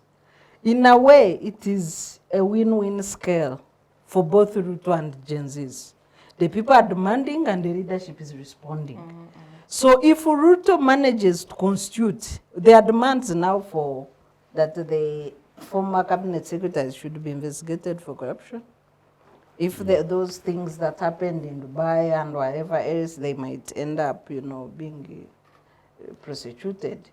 But for me, if Ruto manages to craft an efficient government that can still serve the demands of the people, including the Gen Zs, it will be a win-win situation. There are people who think by Ruto yielding to the demands of the Gen Z, first of all, setting aside the finance bill, and then, you know, the Gen Zs made one demand, and he responded to that, and the demands are growing and growing. There are people who think by him yielding to these kinds of pressures and demands, he is exhibiting signs of weakness as a leader. Not at all. As a democracy activist, it's only an arrogant leadership that can ignore the demands, popular demands of the people. So if you look at Ruto's leadership, it was tight from day one because a slim margin of 200 votes. 200,000. 200,000 votes. That was a close contest. So from day one, you have a divided country. Yeah. Ruto should have made concessions on day one to unite the country, in my view. But true to his character, he used money to buy off Azimio MPs and try to win an artificial majority in parliament. But it has boomeranged on him. He should have started on a point of reconciling the country genuinely, not through manipulating people. Maybe he would have a better, foundation then. His 2 years now have been screwed up. It's up to him now to either get it right or continue to screw up the 3 years and then lose the re-election in 20. The ball is in his court, really. Yeah, so it's now an opportunity for him to unite the country. He's lucky that he has Raila speaking in favor of the unity. I've heard it from several circles also that Uhuru Kenyatta came in to help him. He tried to bring back, reconcile with his deputy. He had to fly in and out of State House and whatever to reconcile that. In the budget cuts, the benefits of former presidents have been cut, and I think the only former president now is Uhuru Kenyatta. Yeah, so I hope that's really not vendetta, because these benefits are statutory. Yeah. So you don't wake up and sweep, such, in Uganda they're statutory, in Kenya they're statutory. So statutory benefits cannot be, scrapped off without an amendment in parliament. So that to me is a bit problematic. But at a time of chaos, any leader needs all hands on the deck, and I think Ruto has the goodwill of his main competitor, but also his predecessor to reunite and move forward the country. Joseph, as a politician, how do you think Ruto's next plausible move should look like, or his response to the demands from the citizens? In a way, along the lines that Sarah said, but I'm not quite sure whether he has an option. I think the direction Ruto will take is, unfortunately for him, but fortunately for Kenya, and very fortunately for Ugandans and Africa, are the directions that people power in Kenya, meaning public opinion as driven predominantly by these young people, will push. The issue is, at what stage is there a realistic balance, balance which you call a compromise and a settlement, and so hence where you're saying the takeover for him as a next. I have suggested that from the demands of Ruto must go, it is possibly still too early to tell whether or not that may not come to pass, that he may actually easily be compelled to resign. Reason being that, interestingly, away from everything else that my colleagues have spoken about, what is at play are global powers. Kenya is the child of Anglo-America. Throughout the time of the Cold War, it was actually Kenya. Kenya is home for settlement of privileged whites, except only challenged by Zimbabwe and South Africa and parts of Namibia. So Kenya's spark was neoliberal IMF World Bank staff. And so therefore, the other interests which we don't see at the forefront. And then in any case, Ruto had just hit gold by being hosted formally as a state president, as a guest to US President, the first African leader in over 15 or possibly thereabout years. A very long time indeed. Mr. Museveni must be mewing this, but of course he's shared some of these spoils those days before. So these foreign powers, Kenya as our largest economy, Kenya as our geopolitical strategic base as a continent and as a sub-region, and so therefore with all the interests, including people who come and mince our goals in the region and friends of Museveni who have to pass via there. Nobody wants Kenya disintegrate. And Kenya being the other underbelly, in fact now the official underbelly of Arab world, as what we would call then Uganda, with Sudan before South Sudan. The questions of Somalia, Al-Shabaab and others. There are so many others that normally we don't really raise on this program because they're possibly the other element. Those are some of the broader issues that are not raised. So therefore, there are bigger interests beyond what we are saying, pushing the string. So therefore, it's not surprising that you see Kenyatta on the evening, and now that's credit to Kenya. Kenyatta, on that day that Ruto shambolically accuses Kenyan youth of demonstrating and calling them criminals, that which on this program we all rejected, he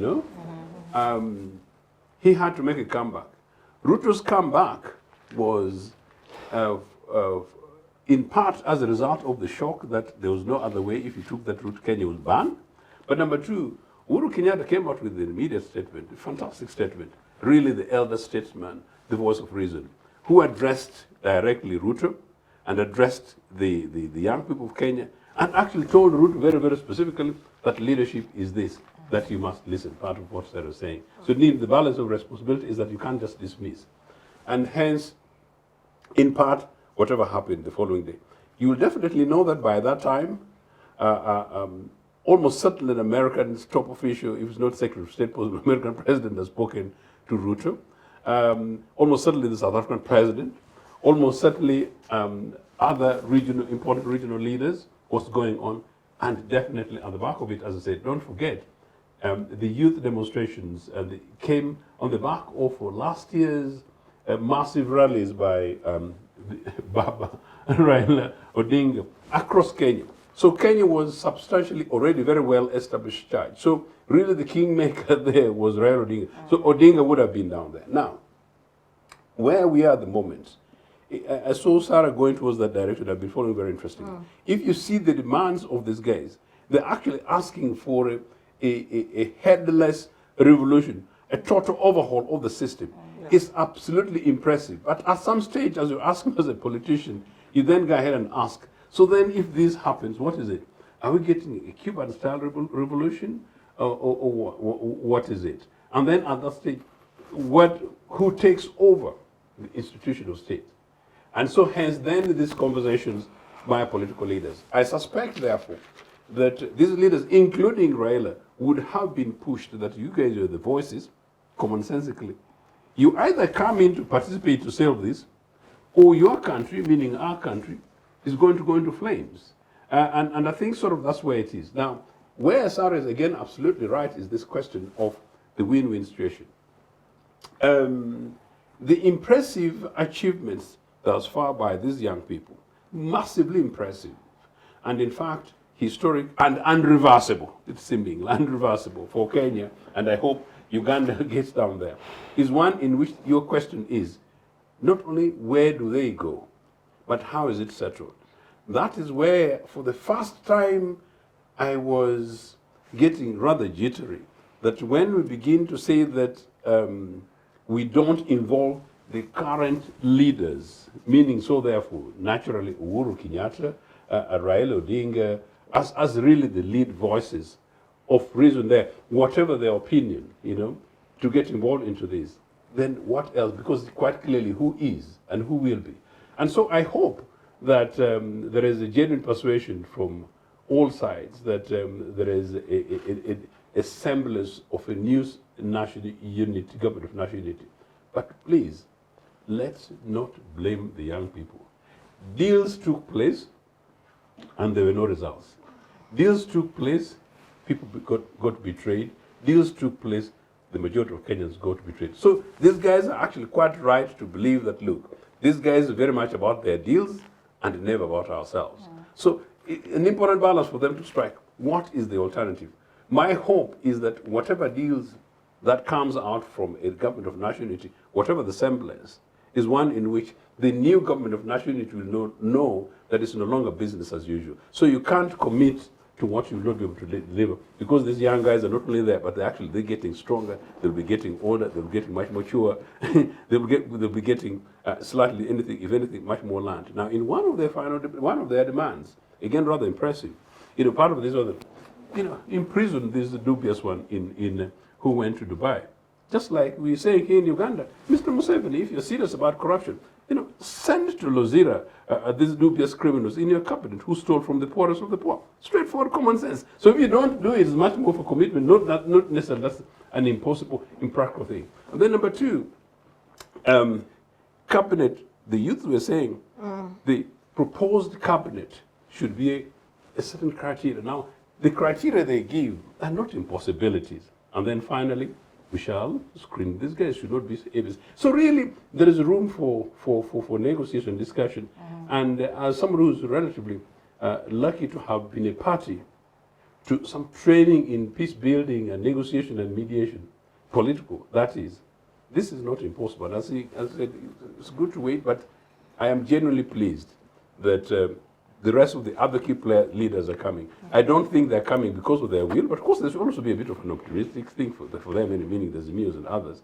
But I think generally, forces within Kenya, forces outside Kenya, their own ordinary constituents, but in any case, they only have one country, that's Kenya. That's why Uganda should know that we only have one republic. I know some people in this country have some other bases, but we only have one country. Thank you. Council, let me come to you. If you're looking at the developments in Kenya, what signals have we been picking and reading as Uganda? And I make reference to the leadership. But also, if we found ourselves in similar circumstances, what would the leadership's reaction be? Would it be one that oppresses the citizens further, or would it be one that accommodates and allows for room for dialogue and embracing and responding to the needs of the citizens? Thank you so much. But first of all, I'd like to say that there were issues, including a question directly asked by Sarah, which I don't want to superimpose in the Kenyan discussion. I hope I'll get a minute to say it in my parting shot, because if I raise it now, I will mix up the discussion. In other words, carry forward from the other. So I don't want to bring it now. It will distort the flow of discussion. About Kenya, and in specific terms of your question, I will answer it. But I think as a general comment, we all need a peaceful Kenya. We're a landlocked country, and a big chunk of our supplies come through Kenya, and we are brothers and sisters anyway. We all know when Agri Awori was a minister here, the brother was a vice president the other side. We're just one country, and we don't wish each other bad. So we hope that things get sorted out quickly, and maybe even now Uganda has not yet woken up to the cost arising from Kenyan situation now. I'm sure if somebody sat down, it could easily come up with a figure related to the cost that Uganda is meeting in relation to the situation in Kenya. So we wish them well, and we hope it will be sorted soon. And how I wish that the Kenyan situation just doesn't end up like a group of students in a school strike, where you strike and break windows and break the windscreen of the school lorry, and the next day it is business as usual. I hope they get something fundamental in that. So far, what Sarah lists to have been achieved, I do not think it warranted the whatever they have done, like burning parliament, like burning the city hall. And people dying. And people dying, and then you get that. I think could have got that without that. So it would be a pity for Kenya, whom we really think they are more democratic and more aware, and their consciousness more solidified, to just end up like a group of students who woke up, broke windscreens, of the school lorry which was parked in the compound, broke windows of classrooms and broke windows of dormitory, and the next day the elections resume and the windows are put back, and that is it. It would not be the kind of Kenya that I thought. I thought they would achieve something more fundamental. But that's last resort. Now, I was thinking, I see them lost in the as to the constitutional provision. Outside the constitutional provision, they seem not to think that the government must work under the constitution, and some, I don't know whether they don't even know Kelsen theory, that the constitution, a constitutional regime can be brought to an end. They seem to act unlawfully and yet lawfully, constitutionally and yet not constitutionally. They seem really to be not as I had expected the Kenyans to be. Some of us are also, yeah, because if they wanted... the Ugandan way. No, the Ugandans are smarter. The Ugandans are smarter. Because for them, they're actually acting like students in a riot and things are normal. And yet we expected so much from them. Especially when they made the call of Ruto must go. We thought they would do something fundamental. But apparently they're ending like a group of students. A group of students. But in your opinion, what would something fundamental look like? Fundamental, for example, one fundamental thing I hinted on the Kelsen theory, that under Kelsen theory, if you have a democratic government elected and you bring in one and declare it as such, the next government will be a democratic government. I mean a constitutional government. So that is possible. But it seems in Kenya, they think that if you overthrow Ruto, then your government will be legitimate. You said, do they read Kelsen theory of constitutionalism? So they are both between the constitution and acting outside the constitution. They are really around and about. Now, what also worries me, I was just thinking aloud, I don't know, Dr. Robert seems to know the workings of Kenya. I'm not so quite keen to it. I don't know, for example, if a decision by a head of state to go and indict Kenya as a, indict in quotes unquote, to include Kenya as a NATO designate, I don't know how such a decision is arrived at. Is it by a resolution of parliament? Is it by a National Security Council of Kenya?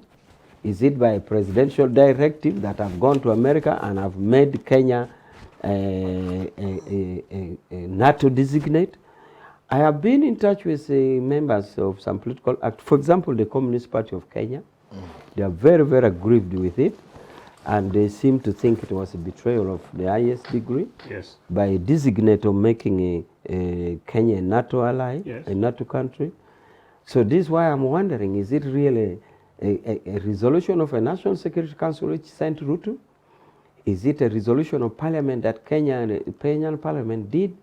Or it was just a casual way by a head of state to say, I'm here with President Biden and therefore I've done this with Biden. And that is a very big undercurrent in Kenya. I don't know how much it factors into their decision making. But if it happened in Uganda, in such a situation, we opt to, first of all, we do have sentiments and agitations every day in Uganda. And we have shock-absorbed it, and that is why it has not reached this level.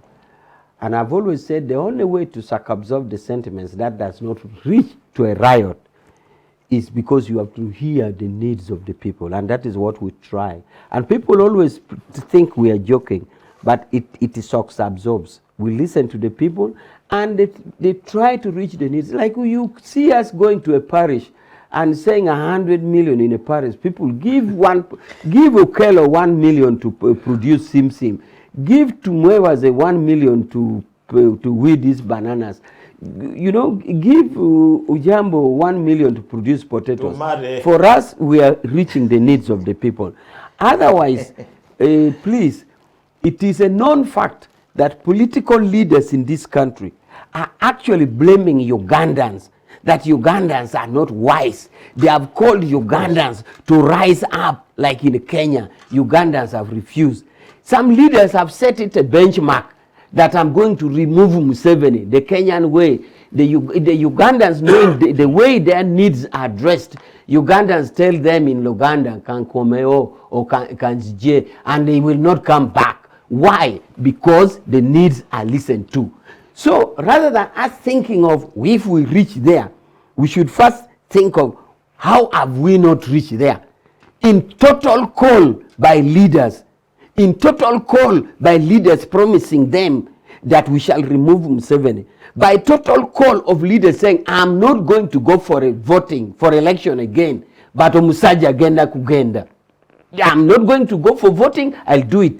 They do it, but the medicine, the cure is, please listen to the views of the people. The cost of life in Kenya is now very high.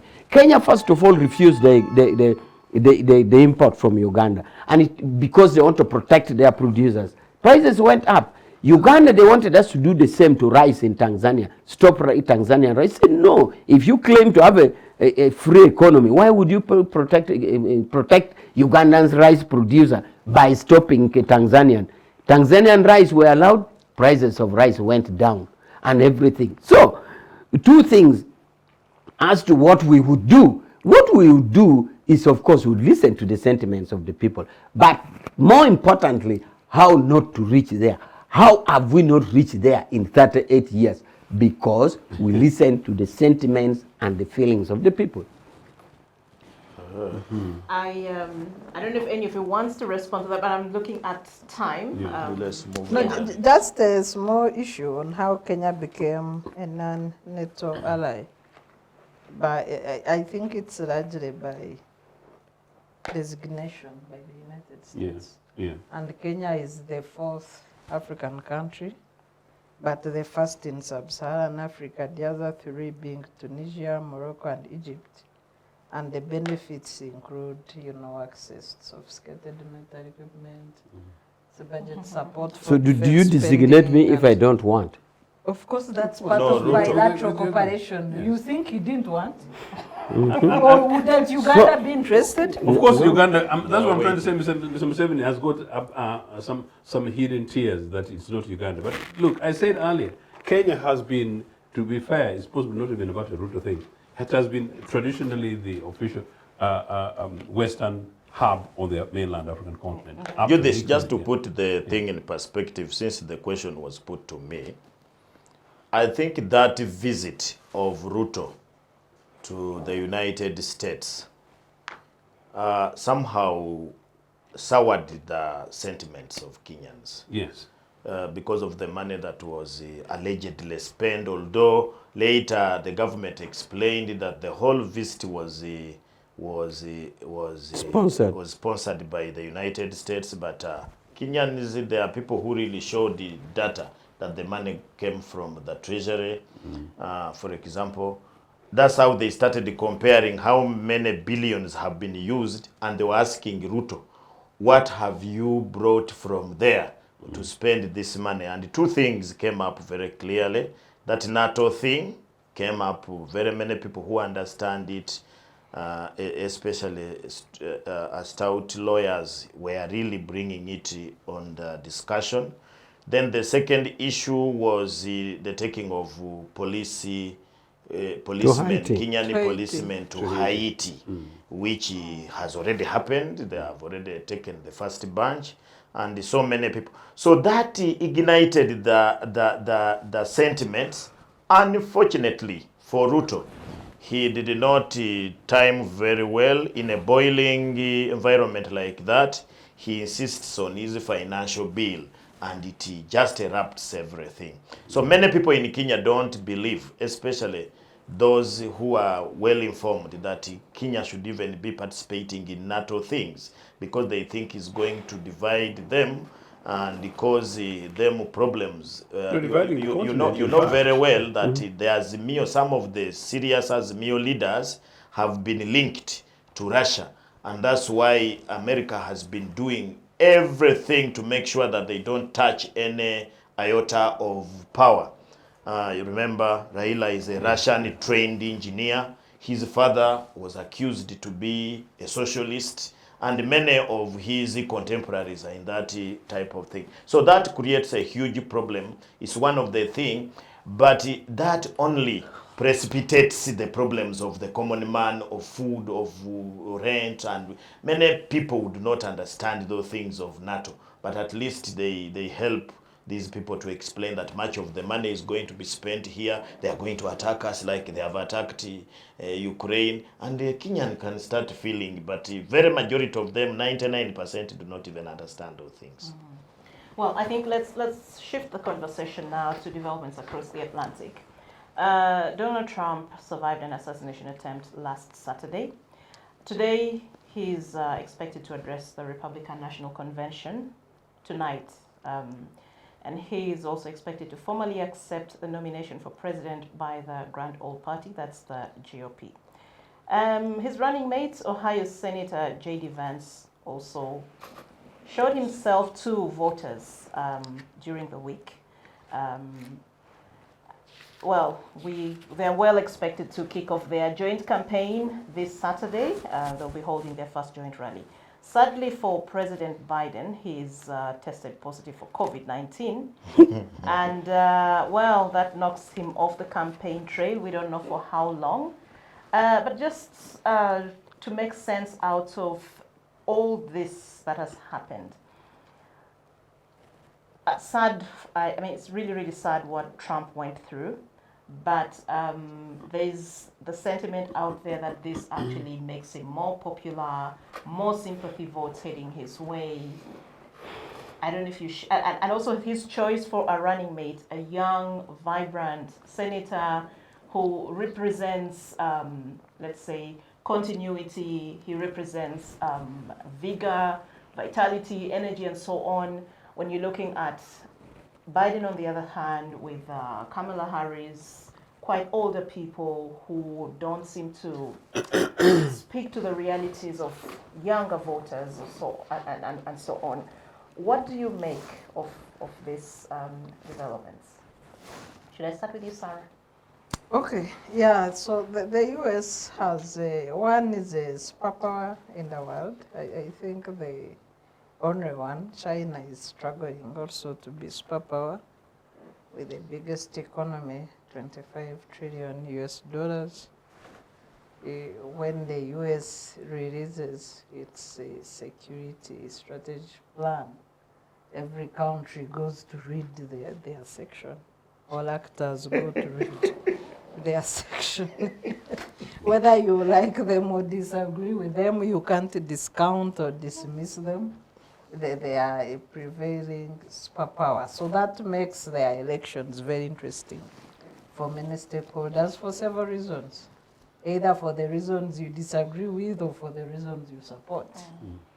They also have the means to impose or to make sure some of their interests are achieved, either through negotiation, because when you know you are negotiating with a superpower, you know there are one or two things you can also get.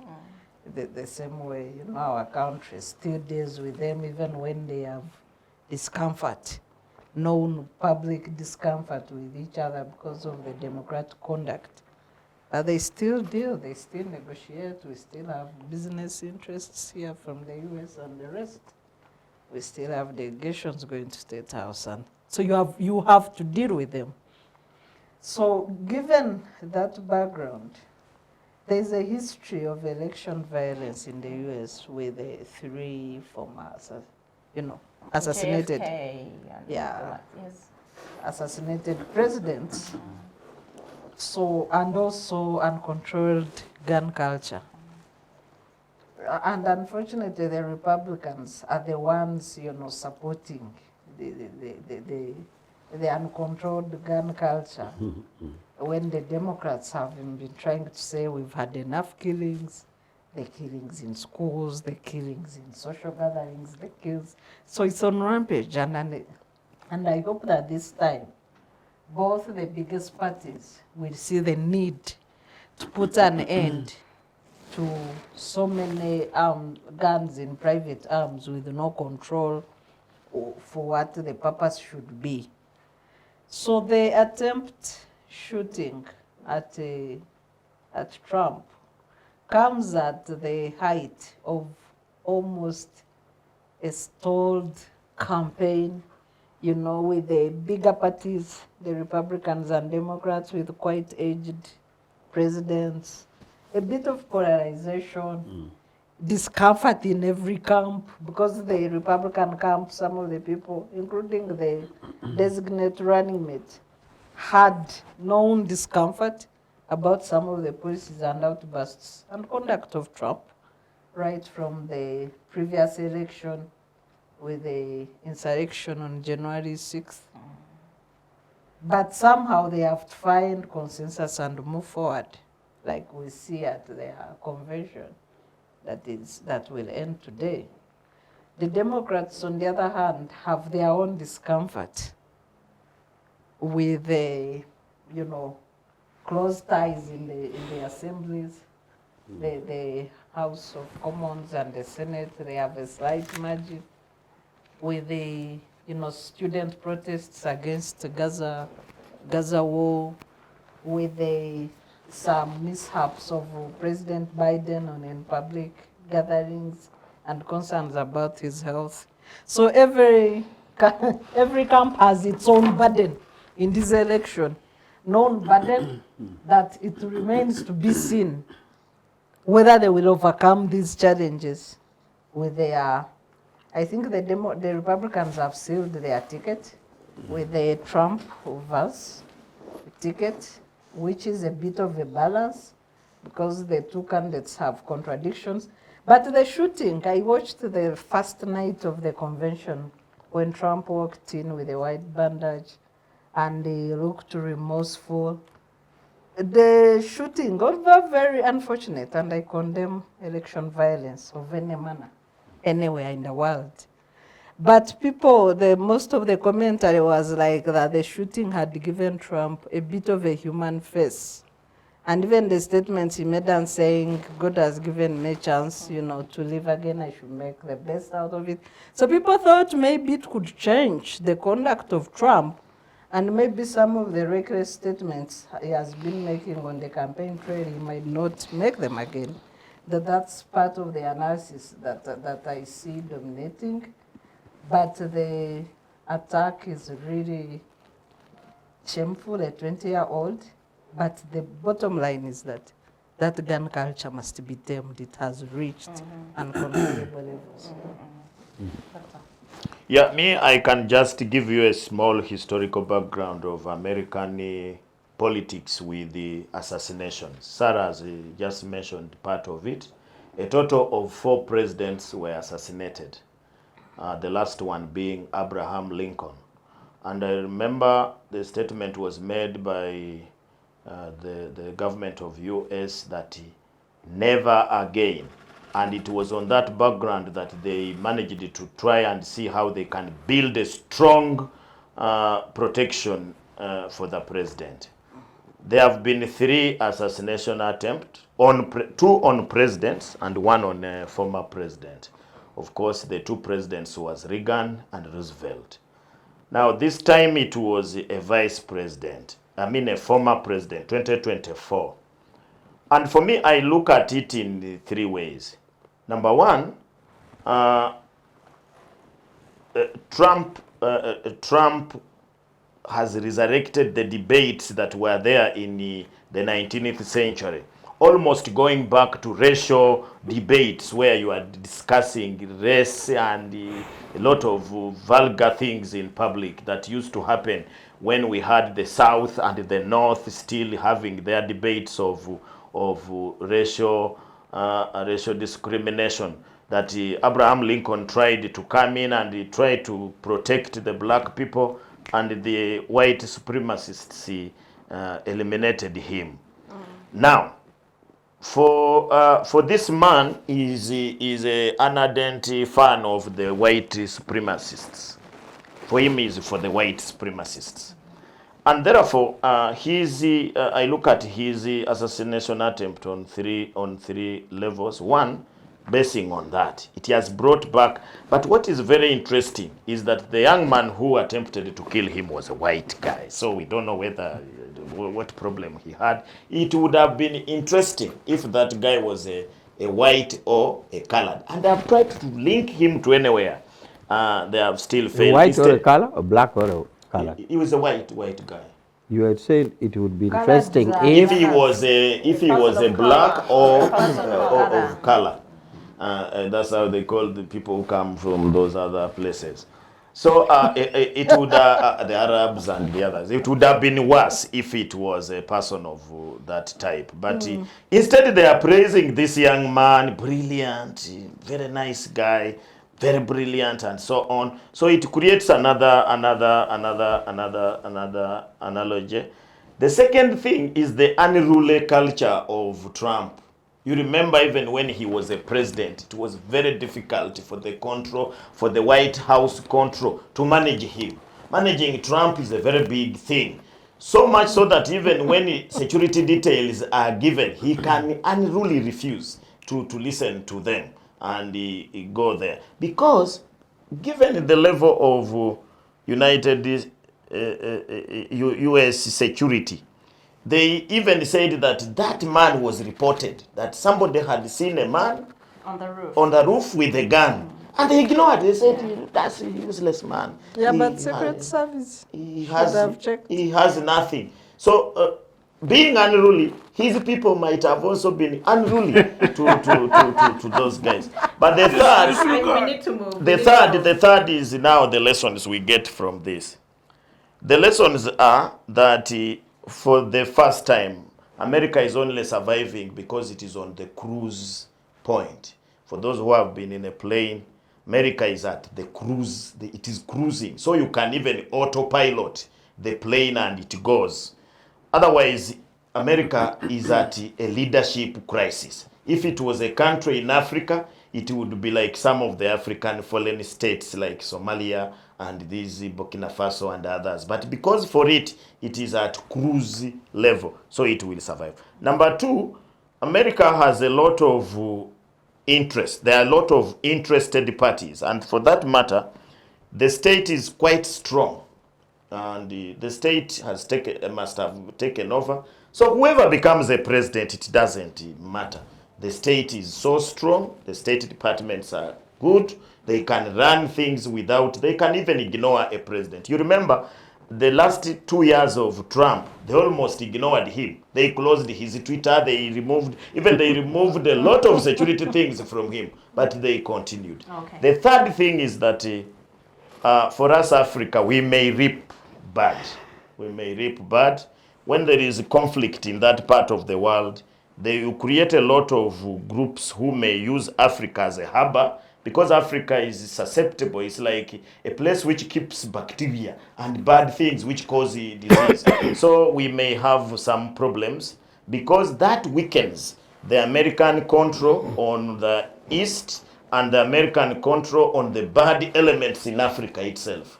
And they concentrate on their own affairs now. That is when dictators go back and really do everything. So dictators in Africa are very happy because America is busy. Yeah, if Trump, just a little information, I know we are running out of time. Just on the presidents, it's true there were 4 presidents, sitting presidents that have been assassinated, but Abraham Lincoln is the first and the last is John Kennedy in 1963. You're right. Just for You are right. Yeah, thank you. Yeah. Joseph. Extraordinary stuff happening in America, and I wonder if it was happening in an African country, what would happen? I know there was some joke somewhere in Twitter where somebody sent a message to the Americans, including cautioning Africans to watch out and yes, solidarity with them. But that tells about the part of the global hypocrisy anyway. But like Robert says, yes, America thrives in the fact that they've got the institutions and systems and the democracy functions and works. So whatever happens in November, America will continue and sort of the world will continue as a result. That said, Trump is a net beneficiary of and of course, yes, I condemn the assassination of Trump, just as Mr. Museveni ironically condemned the assassination on Trump, and Mr. Museveni there said that for them they're revolutionaries who don't believe in violence, and so you don't know which flowers Museveni came with from Luwero. And that is rather hypocritical. But in any way, Trump, for the record, I know we're short of time, Trump, for the record, became a president on the back of an anti-African, anti-immigrant other. Trump became the president because he tickled the core heart of the Caucasian, Anglo-Saxon, white, established Americans who felt that they're under threat by this emergent new lot of Africans taking charge, Hispanics taking charge, women taking charge, young people taking charge, meaning the demographics was such that the Republican Party, the right-wing political party, was unlikely to govern America anytime soon. And so Trump came in, and in fact, Trump did it as early as the time that Obama was not yet president. Merely when Obama was contesting for the Democratic ticket with Hillary Clinton, it is Trump who came out to push the idea, the nonsensical idea that Barack Obama, my brother from the neighborhood, was a Muslim, as if being a Muslim is anything, a criminal. And number two, that Barack Obama, of course, was not born in America. As you know, in some other countries, they need, when you're a suspect, in terms of where you're born, you cannot govern. But of course, here in Uganda, those are conversations we shall be having in future. So that's sort of really is the background of Trump. So Trump comes in and plays the anti-Obama thing. No wonder he has actually wrapped up the core of the white establishment, waking them up to do that.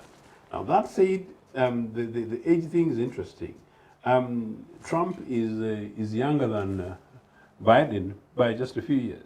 I think 2 years, in fact. So there's hardly any difference. So with the exception of Joe Biden's health, as it were, and a bit of the gaffes in recent times, if you consider Biden's gaffes and Trump's gaffes, I have said this within the last few days that actually if I went to America, I could actually advise the Democrats and actually turn around this, and you guys in the media, you can actually turn around the narrative. One, these guys are of some of the same age, but then two, you line up the pros for Trump, for average Americans, the pros for Biden, or the average American. If you went actually on Biden, minus his trembling thing, which of course I'm one of those people who say ideally maybe he should step up. But even the unlikely event that he does not step away, which aspect of foreign policy of Joe Biden's, has anybody criticized? To the extent that Joe Biden even went an extra mile to criticize Israel, which is a non-thing in America. Interestingly, for Trump, something which may work against him, Trump is a pro-Russia person, and is actually saying that if he became president, he would end the Ukrainian war, meaning therefore basically would possibly give Putin what he wants. Interestingly, of course, I'm a lefty, and so therefore my position on NATO versus Russia is very, very clear that I am not necessarily very sympathetic to what the Americans will take. And of course, that's the mixed thing, particularly the hypocrisy if you see what's happening in Israel at the moment. So depending on how actually the Democrats play this over the next 2 months, and recognizing how 2 weeks became such a long time in politics in France, that the left were able to reorganize and remobilize themselves. The sympathy thing of Trump, considering what actually Sarah was saying, that the Republicans are the people who push, apparently they call them the NRA, the National Rifles Association, just like Museveni's NRA kind of stuff, so predominantly pushed by Republicans. In fact, they're the biggest donors in down there. Yeah. So he annihilated. So the boy who did this thing, the young man who did it, one is a Republican, registered Republican, and two, of course, registered, the gun was for his father. And three, guess what? The Democrats had been pushing gun control, but that was one of the guns identified as those that should actually be banned, and the Republicans said no. So you can actually see how much of a game we may be having going forward. But finally, of course, yes, he picked up his running mate as a young person. Yeah, that plays young, cool, fresh as an alternative neutralizer. And finally, Kamala Harris is actually a fantastic woman. Don't forget, part of the thing that is actually pushing her, one is that she's a woman, and she'll be the first woman president in America, and then two, she's a minority. Guess what's going on in America? Look both ways, it could be the other way around. And still, if you're asking me, actually, whose votes, who would get my votes. Very interesting. Council. Well, America is quite interesting. For a long time, we have taken them as a symbol of democracy. And in a way, like it has been hinted, we thought they would hold the world together and give guidance, because they seem to have it all. They have the economy, they have the size, they have the military. So we have been looking at them really as big brother. But what is happening now is really not very healthy. And here Trump is to accept. He has been campaigning for it as if he would turn down, as if he would refuse. Something you have been campaigning for it, and now you are going to ask to be asked to accept. But I've seen that also happen elsewhere. What a Here, irony. our capital here. So, and therefore, with the happenings there, the fact that we take a lot of lessons from them, it is going to be a little cumbersome for our big brother to start telling us to do this, do's and do nots. Some people call it lecture, but guidance. It is going to be very difficult for them to do that now. Of course, they've been assassinating Lincoln. Lincoln was such a progressive, because these people had forgotten that production relations is determined by productive forces. The northern part of America was industrialized, and therefore they did not see the need for black labor, because you had technology. So Lincoln came from the north, and he had already seen that technology had done what the slaves would have done with manual labor. So he sees it. And also Karl Marx kept writing to him that, please, this idea of race can't work. It is technology that will save. So the Southerners now see the blacks in the army from the north in the American Civil War. For the first time said, you mean the blacks can also hold guns and fight? And they fought, and the rest is history. The other thing I want to talk about is it's so challenging now for the Americans. For example, they really in a crisis. You know, their test was proved during Corona. And likewise, the Western capitalist countries, they seem to be in the same circus. Corona killed them with all the health infrastructure. They have the best medical services, the best was, but this was just a litmus test to prove to them that, hey guys, are you that organized as you think? No. Instead, the poor African countries, which were thought to have bad medical infrastructure and all that, survive it. So this was really a test to the developed capitalist country. I hope they see and recognize that something somewhere wrong. Of course, they'll keep talking about the race and all this, which is unfortunate. For your information and dear viewers, it is of course a proven truth that if Obama's father was an American and Obama's mother was Kenyan, Obama would never have been president. But the opposite was true, that the mother was an American. So they all knew that it's from their daughter. If it was from the son, you would have said, suppose it was some German who impregnated, and now you are coming round that to so big. And you see, and that happens. I know there's a common joke in Korea. We need to wind up. Yes, there's a common joke in Korea that if a grandmother has two grandchildren, one from the daughter and one from the son, she will carry that of her daughter on her back and tell that of the son we go. Because for the daughter, she is sure, but for the son, she is not. So Obama benefited from that. Obama benefited from that because he is from the daughter, and that is it. But the challenge therefore is that our big brother is in that crisis, and it will give them not enough moral confidence to guide us as they have done for years. You wanted to chip in just Quickly, that America has got the technology, has got the wealth and the money, but its health system is not the best because it's actually private health and profit driven. And the best health service tends to come from Scandinavian nations, those nations that are progressive like UPC, who push for public health and free health.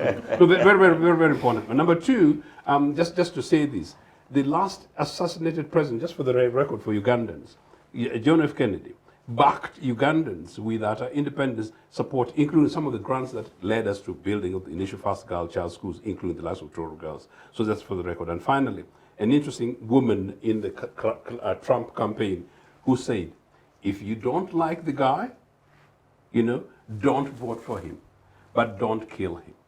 I think that's a message for Uganda, that's a message for Africans, and that's an important message for us. That if you don't like the guy, don't vote for him. Yeah. But of course, in our case Don't here, kill. we know it's not the vote. Don't arrest him. Council, I'll go back to you again. I mean, as we wind up, you had requested me to push this question to the Yeah, last. can And President you were Museveni go to responding- the Yes, you were citizens responding. You without wanted to money? respond to what to Sarah's question. Yes. Okay, there are a few questions. One, can Museveni move without envelope? Yes, he does. The only difference is that, and he can do it, the only difference is that being a fountain of honor, there are things that you do out of courtesy. For example, you do it a lot and everybody does it. Even bishops, you go somewhere and some singers come to sing nicely and you tend to say thank you. And that is what a fountain of honor would do. But definitely can What you move never without without an envelope. He can But go. there's a difference The other thing you between the ask for fountain is of that which honor party and spends Father most. Christmas. Yes. The other thing is that which party spends most. Of course, it is NRM. Why? Because we have the bigger coverage. I can assure you there are parties who want to say they will win election, but the entire Teso, the entire Karamojo, the entire Chuli, the entire West Nile, they cannot even field the candidate in LC3, leave alone MP. How do they spend? So we spend because we are bigger. Finally, is that Sarah hinted that the only solution you asked was to get rid of NRM. We keep Yes. saying that getting rid of NRM is entirely the business of Ugandans. But we are saying we shall keep meeting the needs of the people. And after every 5 years, please ask the people, do you want to get rid of NRM or not? For us, we shall be judged by the goods that we do. And we wait. We leave it to the people as they If decide. a miracle you would very happen much. and AK just stops shooting for a few minutes. Doctor, but I want you to just wind up in a minute, and then we give the floor to Sarah for just a minute. And Yeah, for me, I think Apologies. the whole thing you have been discussing here is about fairness, is about humanity, and is about a peaceful country. Because without peace, you cannot have fairness, you cannot have good humanity. And for that matter, we feel that if elections are held on good principles and people get the leader who understands their problems and deals with those problems, we wouldn't have the problems that we have today. Then in Kenya, I think, you know, politics keep metamorphosizing, and we think that in Africa, when people start getting to know what they want from their government and how to get it, it's a good thing. And I think that started in West Africa. We were laughing at them, thinking they are mad. They have showed us a way. We need in every place where we are. Let's not only look at a president. Let's not look at MOP or wherever, but wherever we are, we need to demand that if somebody is in charge of our well-being, he should be seen doing that, and not doing because he's helping us. Thank For you. America, we wish them well. Thank you very much, Sarah. I think for me, especially for Ugandans, they should look out for true leadership and move away from legitimacy derived from guns and money. They should vote leaders on merit. That's the only way they can achieve genuine service delivery. And that's the only way we can have meaningful development in this country without the kwara in hospitals, without the crooked roads everywhere, without the failure to pay teachers even, and the little support for schools, etc., among others. Vote for true leadership.